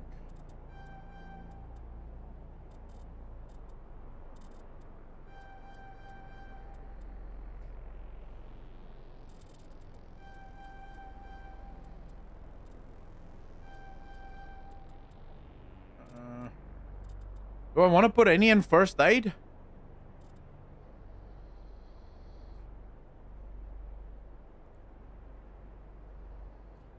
Indeed, Seven. Magic chests work for everything, not just building. Oh, that's gonna work super well. Anyone clip that out of context? Please tell me no one did. You guys are insufferable with your clipping. Just always wrong. What do I actually want to max out here? Like, I do like sniper rifles. I'm a huge fan of the sniper rifle. Combat armor. Oh, yeah. Let's go. Heavy armor is always a good choice. Alright, that's good. Let's do that. Then Liara, what do you have for me? Throw is a little dog shit, but it can sometimes be good. Although Singularity is really good. And we'll give her one more in that. And then maybe one more in that. And then Tali. Tali, we are going to... For you... One. And then that. Yeah. Okay. Embrace the warp, succumb to the voices? No.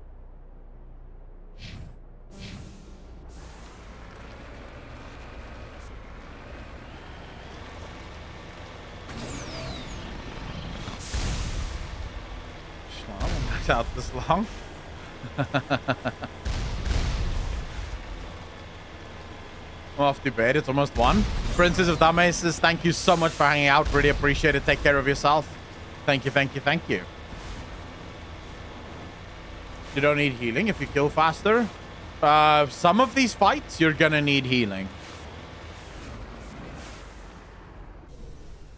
So in some of these fights, you're almost guaranteed gonna need healing. I think we're about to head to one of those fights. It always depends. Like, there's a little bit of RNG that can fuck you over. Oh my fuck, really? There we go.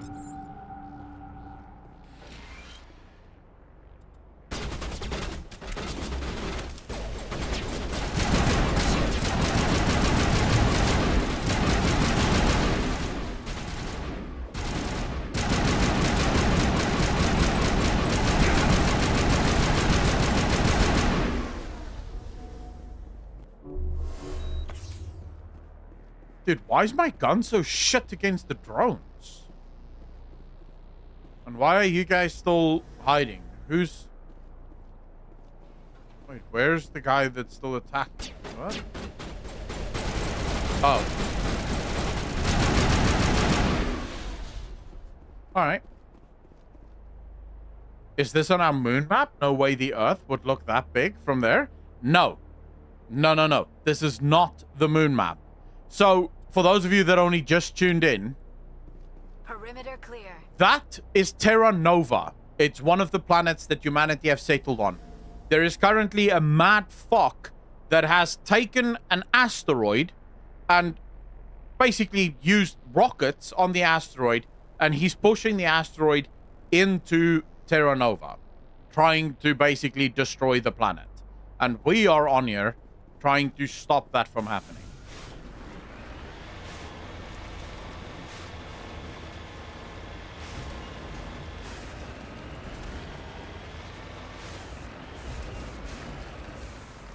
Understood.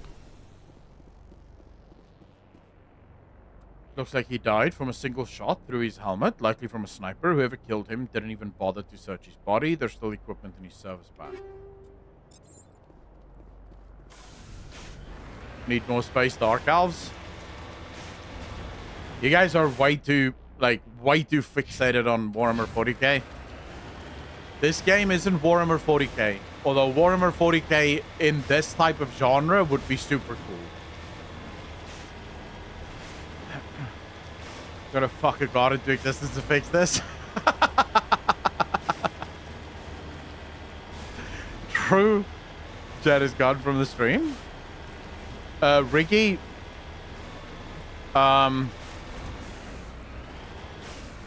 I think I turned it off. You mean from the main screen? Yeah, I usually take it off while I'm gaming because it's, well, some people complain that the chat really takes away from it.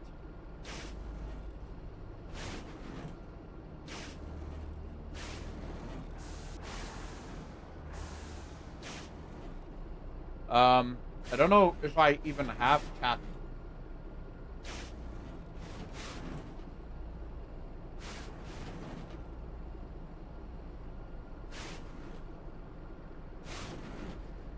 Does take away? Yeah, but I'm replying to every one of you. I can see your messages, and I will always read your messages loud so everyone knows what I'm responding to, so don't worry about it. Your head's pretty big too. Should I make it smaller?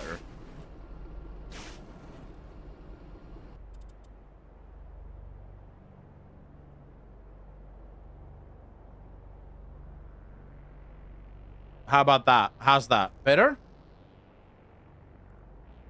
I never know what the right size is. I genuinely don't know what the right size is for this. So I just usually go with whatever the fuck the size is at that point in time. Move that up there, though. I think it's good. That's what she said. Oh, yeah. Small pee-pee club. Everyone knows it's better to have a small penis. Dude, let me see if I can find... Alright, right stuff. Can't remember where it is, though.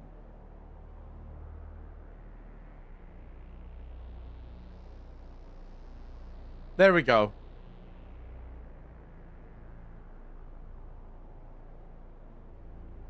I'm Asian, so I don't get a choice. Whoa. Why?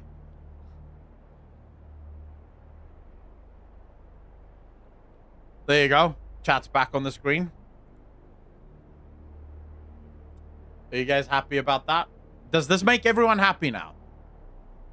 She even had an ass cam. Dude, I was watching that video. I was watching that video from Charlie last night. And I was just like, no shot, bro. No shot. Like, I don't know if you guys saw it. Dude, there was a girl who was, I guess you could say she was playing Fortnite, but she wasn't really playing Fortnite. Her Fortnite was like this little screen on her screen. Then her main camera was her sitting there with a bikini that is way too tight. And then she had another camera that was literally pointed at her asshole. And again, with a bikini strap that isn't enough. Like, you can actually see the lines of the asshole. Like, the folds of the asshole is actually visible on the camera shot. She got a 3-day suspension. It's like, what the hell?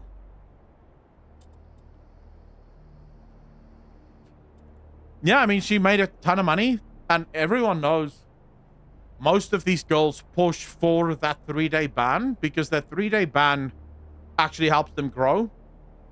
Other people find out about it, so when they come back, their chat is literally double the size.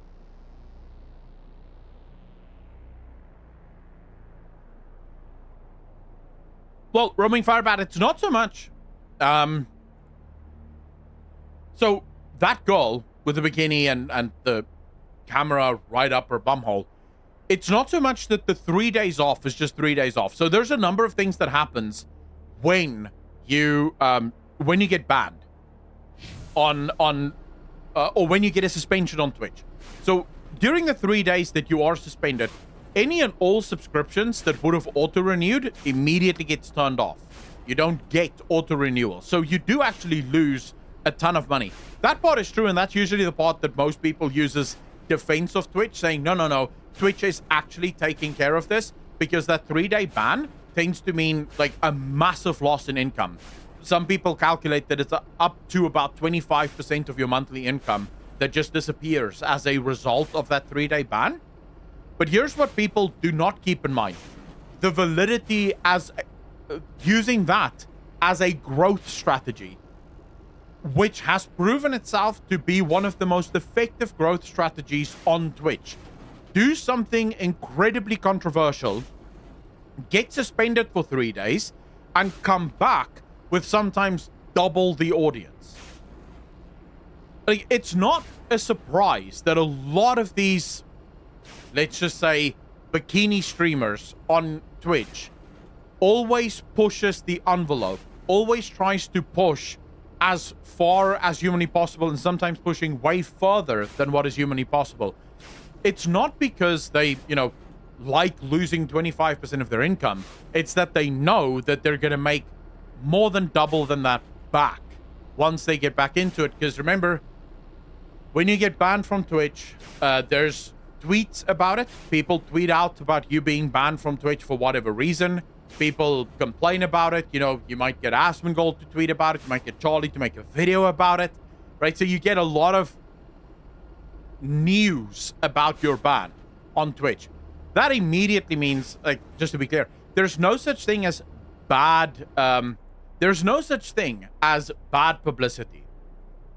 All publicity is good publicity, because even if someone like Charlie makes a video and that video gets 2 million views, and even if we say that out of that 2 million views, there is 1.9 million people that saw that video, hated everything about it, and want nothing to do with you. There's 100,000 people that just saw that video and went, man, I want to see her asshole. And that's the problem, right? There's always going to be people that see the news and do not agree with the takeaway that this is really bad for Twitch, and instead immediately become subscribers of this girl. And they know that. So fundamentally, this is a brilliant growth strategy. She had a string, hide her asshole, isn't exactly bad publicity with her target audience. Well, the thing is, if Twitch was really serious about fixing this issue, like They always pretend like they are, but if Twitch is really serious about fixing this issue, they need to ban these people permanently from their platform. Because there's no way in hell that that girl thought that her attire was TOS. No shot. The girl that did that knew exactly what she was doing and why she was doing it. She knew exactly what was going to happen to her. She wasn't like... What's always interesting also to me is that the streams never get taken down. It's only after they finish that they will get banned. Even though Charlie in his video shows how this girl... Like, he was watching her stream. Live, watching her stream. And then she gets a text message. Or her phone rings. She gets up, answers her phone, leaves the room. And then when she comes back, she's changed into a new bikini. And this bikini hides a little more of her bumhole. Like, her bumhole is not quite as visible now as in the previous one. So clearly, some dude at Twitch phoned her and said, hey, we need to ban you for this particular bit of attire. You need to change into something that hides just a little bit more. So clearly, there's people at Twitch that's helping these girls and making sure that they can get there. Twitch isn't actually serious about getting these girls off of the platform, or even the guys that does shit like this off the platform. What Twitch is interested in is making money, and they understand that these girls make a lot of money. I will not be surprised if in the very near future, porn is just outright allowed on Twitch. Alpha, what's wrong? I don't know, if Twitch wasn't a circus.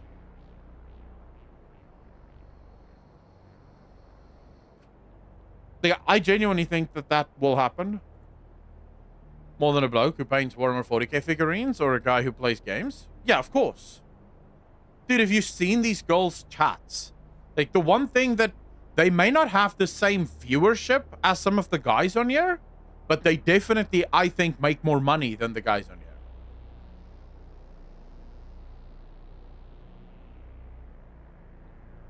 Dude, I have watched some of these streamers. It is insane. It is truly insane. 20 gifted subs, 50 gifted subs, 100 gifted subs, $100 worth of bets, $200 worth of bets, $500 worth of bets. Every once in a while, actual money that gets donated. Now, Twitch doesn't get any of that, but the people gift like crazy because there's a bunch of very lonely men that think that if they can just give enough money, she will ultimately fall for them and she will ultimately fall in love with them. And that's where we are now. Didn't the CEO say that within time they wanted it? They just need better devs to age get it? Did he say that, Meeks?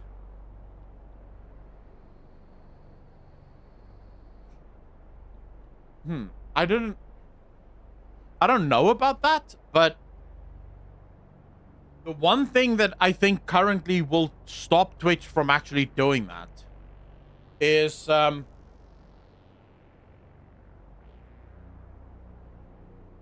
advertisers. So what instantly happens the second Twitch openly allows pornography on Twitch, the vast majority of mainstream advertisers pull funding from the platform immediately. Pepsi and Coke and those guys don't want their ads to show up next to full-blown vag and full-blown, poop holes. That's definitely not what they're interested in, so they will instantly pull all funding. And I think from Twitch's perspective, that is somewhat of a problem for them. And then also the other thing that would really screw them is Amazon. Remember, Amazon, for all of its flaws, do have a lot of families that buy from Amazon and support Amazon. So Amazon, I don't think, wants to be associated with a porn site.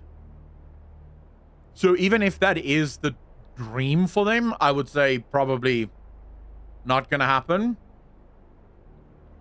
I don't know, a whore doesn't read out your name to the rest of the simps. I think the reason they don't go to prostitutes or whores is I genuinely think it's the parasocial nature of streaming. There's a much bigger connection. Because, I mean, I've asked that question before. why pay for it when it's free? And you can literally just watch it for free. Like, why pay for it? But I do think it's the social nature of it. There's a parasocial nature to it, which makes you feel like you're not actually, you're not just chatting to, or you're not just hanging out with someone that you're paying to hang out with you. You're hanging out with someone that is already wanting to hang out with you. So I think it's a new era. That would be my thoughts on it. Big ol' circle jerk. Agreed. Don't worry, big guy. You're always going to be my hoe. Thank you. I appreciate that.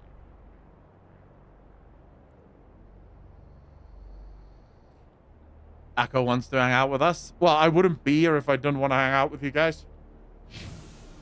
Like, that would be pretty stupid of me, wouldn't it?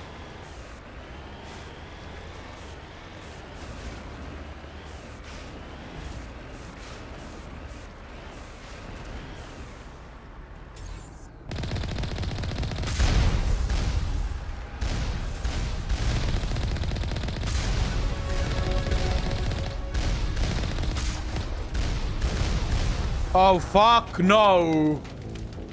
Oh, man. I didn't focus. Please tell me I didn't. Please tell me it's not that far away. When's the last time we saved?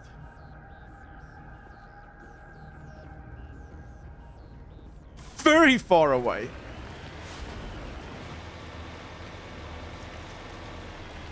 I hate my life. I hate my life.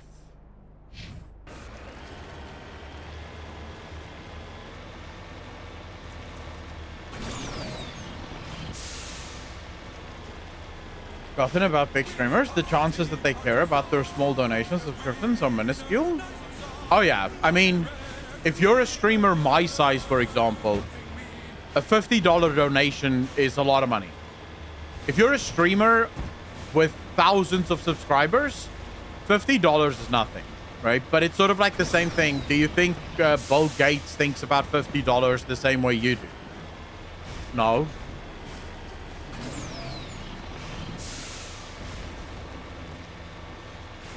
And why would he?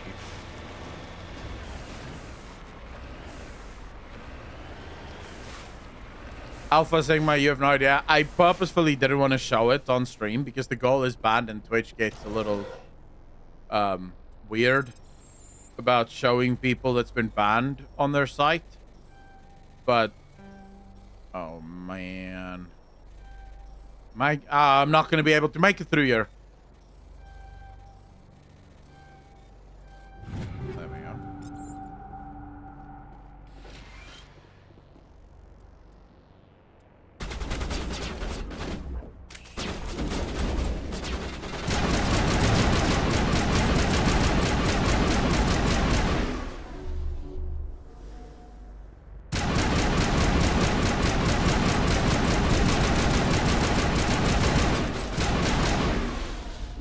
Patching you up.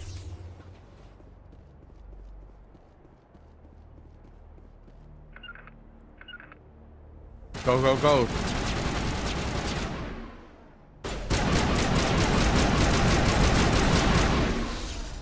Good job, boys. Good job. There's a lot of teenagers that watch Twitch.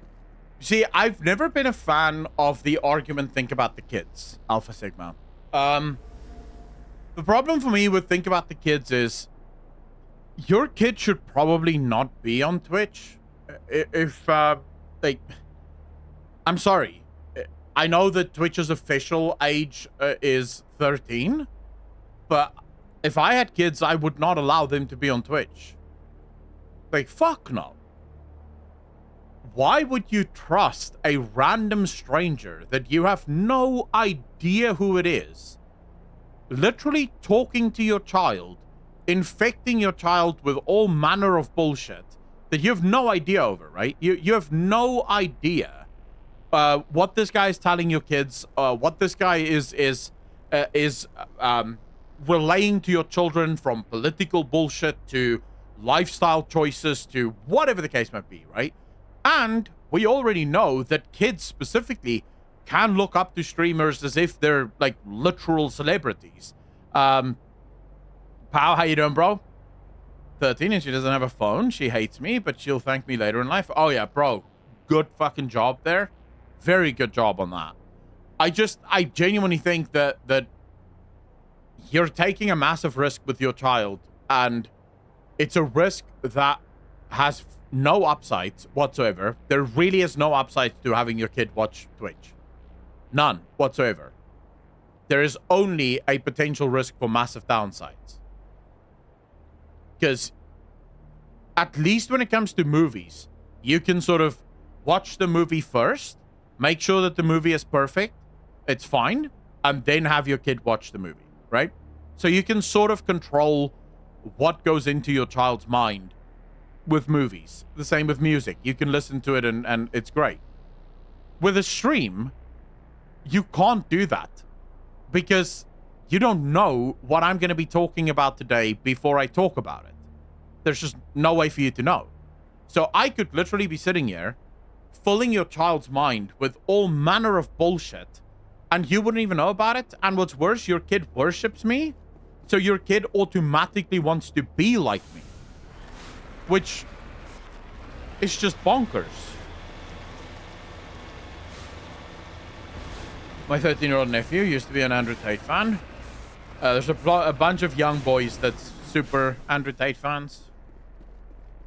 13, most teens already watched porn, to be fair. That's bad for sure, but Twitch is a Care Bear show to compare. Niara, I wouldn't say that. If you take a listen to what some content creators speak about on their streams. Now, I make a pretty big effort of not being a propaganda channel, right? I don't tell anyone how to think about stuff. I don't tell anyone how to feel about stuff. I just share my own opinions and I move on. But that's not what you see from a lot of creators. There is a ton of creators out there. I can't remember who this was, but there was legitimately a creator on here, I think. It was one of those like fail compilation videos where this creator was legitimately telling her audience of girls, like all of the girls in her audience, that they need to start an OnlyFans as soon as they leave school because it's the most wonderful feeling in the world to be free and to make money. And it was just like, what the? Like, you want to make an OnlyFans, go for it. Make your OnlyFans, live your life. But how are you telling young girls that as soon as you leave school, as soon as you turn 18, you have to start an OnlyFans? We have the evidence to show that the overwhelming majority of girls on OnlyFans don't make a fucking cent. Most of them don't even make enough to survive. They don't even make enough to make minimum wage, right? These girls are selling their bodies for nothing, for free, because they're not making any money on it. The suicide rates amongst sex workers, right, specifically in the porn industry, is I think something like 80% higher than what it is for the rest of society. So clearly porn work isn't a very healthy type of work.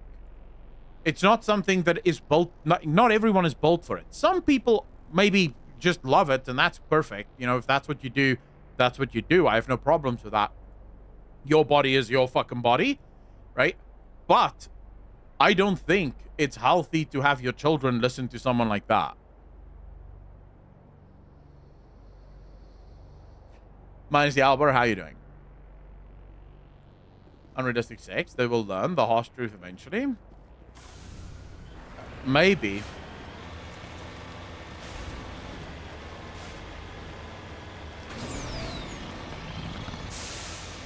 Wasn't there just now recently a story about a girl, a porn star that offed herself? I think it's recently, where she committed suicide. I saw some tweets about it. Khaki Lynn Carter, maybe that's the one. I just saw some tweets about it and I was like, holy shit, that's super sad.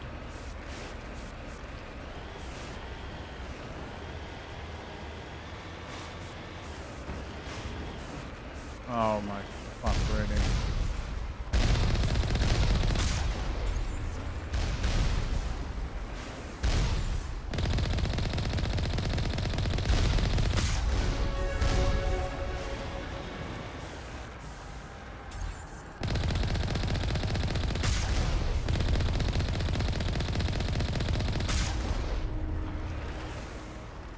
All right. Come on, bitches. Another porn actress killed herself? P. Diddley, how you doing? They fucked up Battlefront 2? Wait, why are we talking about Battlefront 2? What's going on?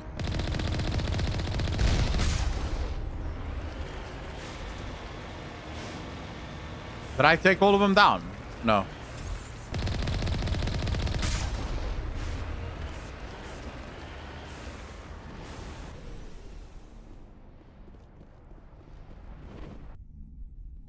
Here we go. I hate this facility, man.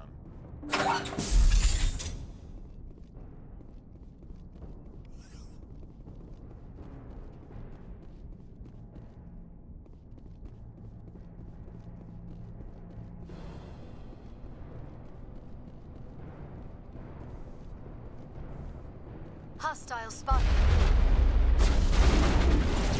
Shields down. Oh my fuck.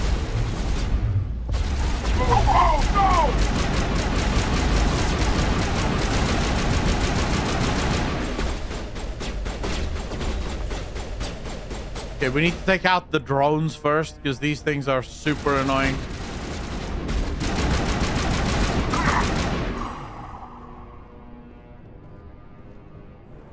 Okay, where are the other... There's another drone here somewhere. I know it. Where is that little bitch?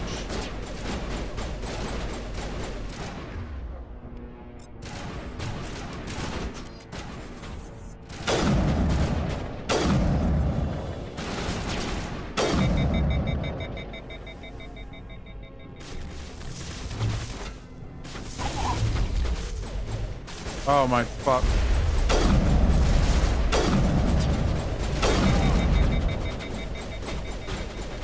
Oh shit, look at that guy. Look at him just coming.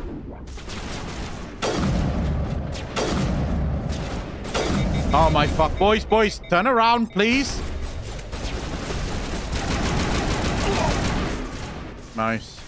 Wow, my guys are stupid as shit, bro. Why are you guys so stupid?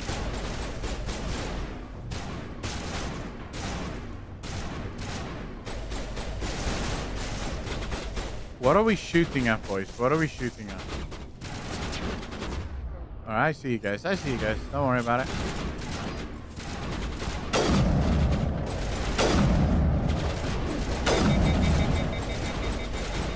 How do they keep falling? Wait, keep fighting with the re-releasing?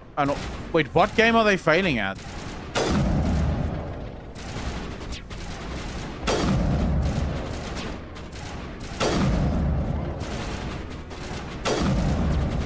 Dude, how many fucking shots does this take?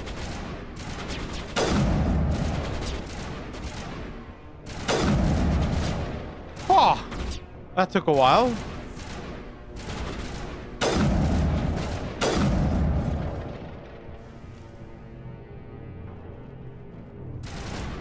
Wait, I just remembered something. Hold up. Let's quickly see here. Sniper rifle. Do we have the base sniper rifle money can buy? No, we do not. This is the base sniper rifle money can buy.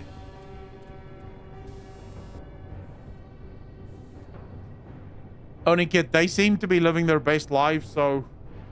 I mean, let's not fucking argue, I guess, at this point.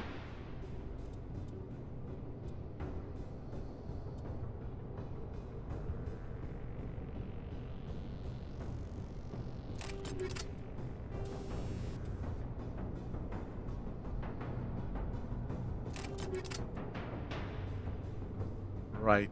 This is gonna make this gun fucking very bad. But alright, I'll live with it. She shoots with a pistol. Ooh. Okay. I need you to do that. And then we'll do... No! Oh my... Really? I have a quick question. It's not related to this game, but did you do Affliction Lock videos back in Legion? Sly, how you doing? Yes, I did. Way back in the day. That's how I started. Was Affliction Warlock videos. Discovered a cool new cheap space game. Spaceborne 2. Look cool. Wait, what's it about? Minus, thank you so much for hanging out, man. Really appreciate it. Take care of yourself, fam. Because game devs just can't keep their yappers shut, Twitter is full of them calling out entitled gamers for review bombing that shit show over release because it reached overwhelmingly negative of Steam. What game are you talking about now? Sly, thank you so much for the follow. Really appreciate you. Welcome to the most degenerate chat on Twitch. Thank you, thank you, thank you. Far too kind. Happy to have you. Stole Battlefront 2. Oh, yeah. I saw the whole debacle with Battlefront 2. That's just funny as fuck, bro. I liked Battlefront 2. I don't know why it got so, like, such shit reviews. I played the beta, and it was super fun. And then, of course, came their absolute greed, and that's what made me not buy the game. Was the absolute unabashed greed from that company.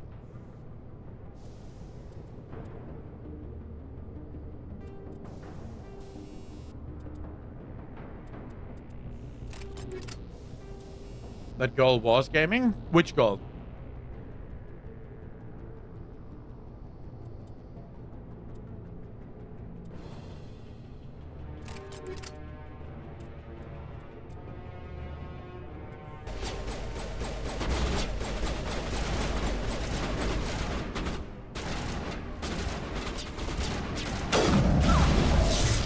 Motherfucker.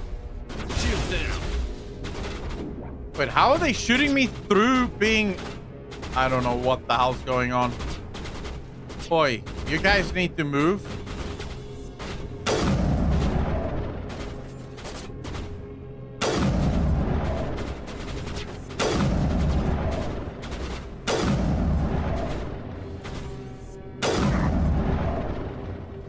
There we go. Fuck me, what now? Oh. Who are we shooting at?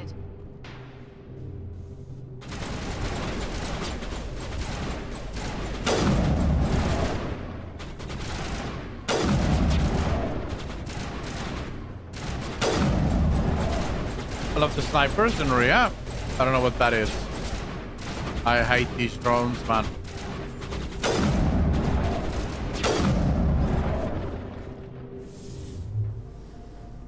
How do they expect a multiplayer game to do well when they only allow 200 players to play multiplayer?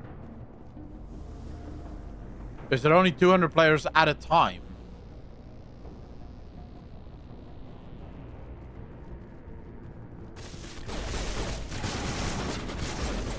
Oh my fuck, another one of these drones. Wait, where'd it go?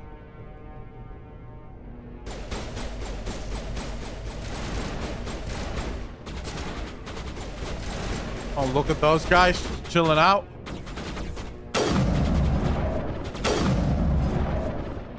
What are they doing? Look at the AI, bro. This is how you know this game is super old.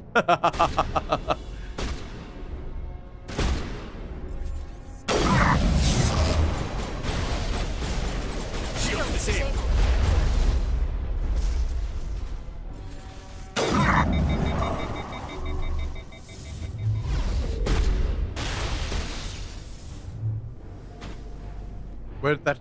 Did we kill both of them? Or no? Man, I hate this shit.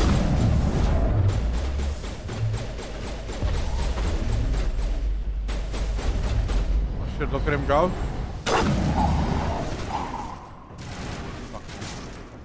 Is this another drone? Yep. Alright, enough of that.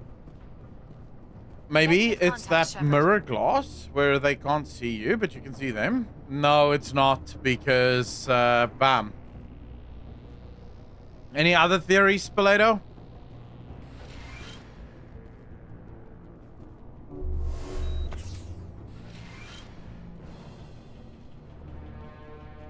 Like, you can see everything perfectly fine.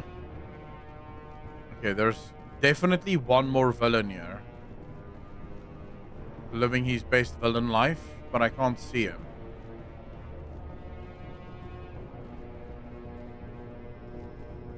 Hello? Dude, I'm basically on top of him. Oh.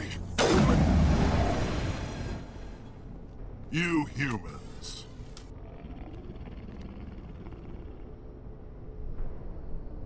You're almost more trouble than you're worth. I'm just getting started. Predictable, but this is over.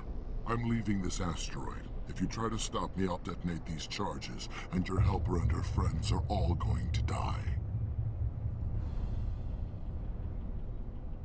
You don't get to leave, Balak. Not after what you've done. What I've done? This is nothing compared to what's been done to the Batarians. We've been forced into exile, forced to survive on what we can scrounge up. It's been like that for decades. Why take it out on these people? They didn't do anything to you or the Batarians. Didn't do anything. Aside from colonizing a world that could have been ours. Aside from using resources that should have been ours. We were left to defend ourselves. But the humans were stronger than us. We knew that. The Council knew that. But it didn't matter. It was you. You and your kind are the only reason we're in this position. How does killing innocent people make up for that? I could ask you the same thing. How many innocent Batarians died at Torfan? Oh, or had you forgotten about that? Torfan was retaliation for your attack on Elysium. You pushed, we pushed back. Enough! You couldn't possibly understand. All right.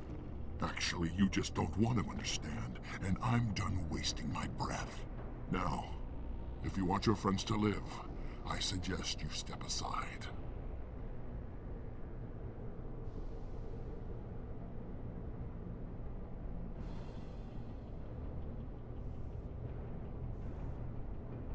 You can go. But this isn't over. I'll find you eventually. Maybe. But I made sure you won't follow me today. Those charges are still on a timer. Better hurry if you want to save your friends. Area secured. The only reason I'm doing this is it's actually gonna matter in the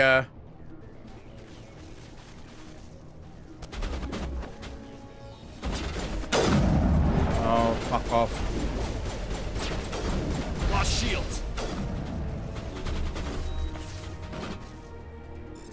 It's gonna matter in the third one what I do here, so kinda have to let him go. Fuck, I missed one of them.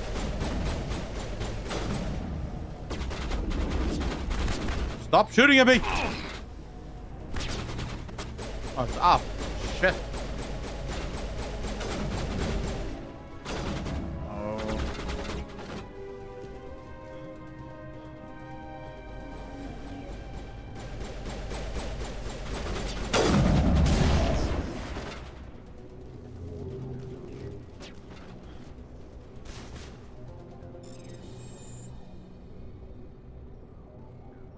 Come on.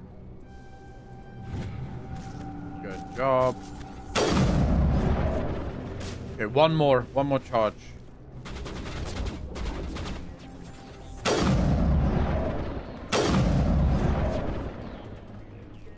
Where's the other fucking charge? Oh, it's up. For example, Arkham City was great, however, Suicide Squad was a wet dog. No, wait, is it up? Yeah, it's up. It has to be up, right?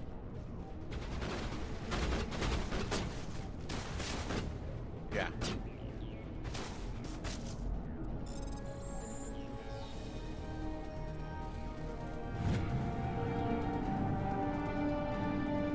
Bam. He left. Is that all right?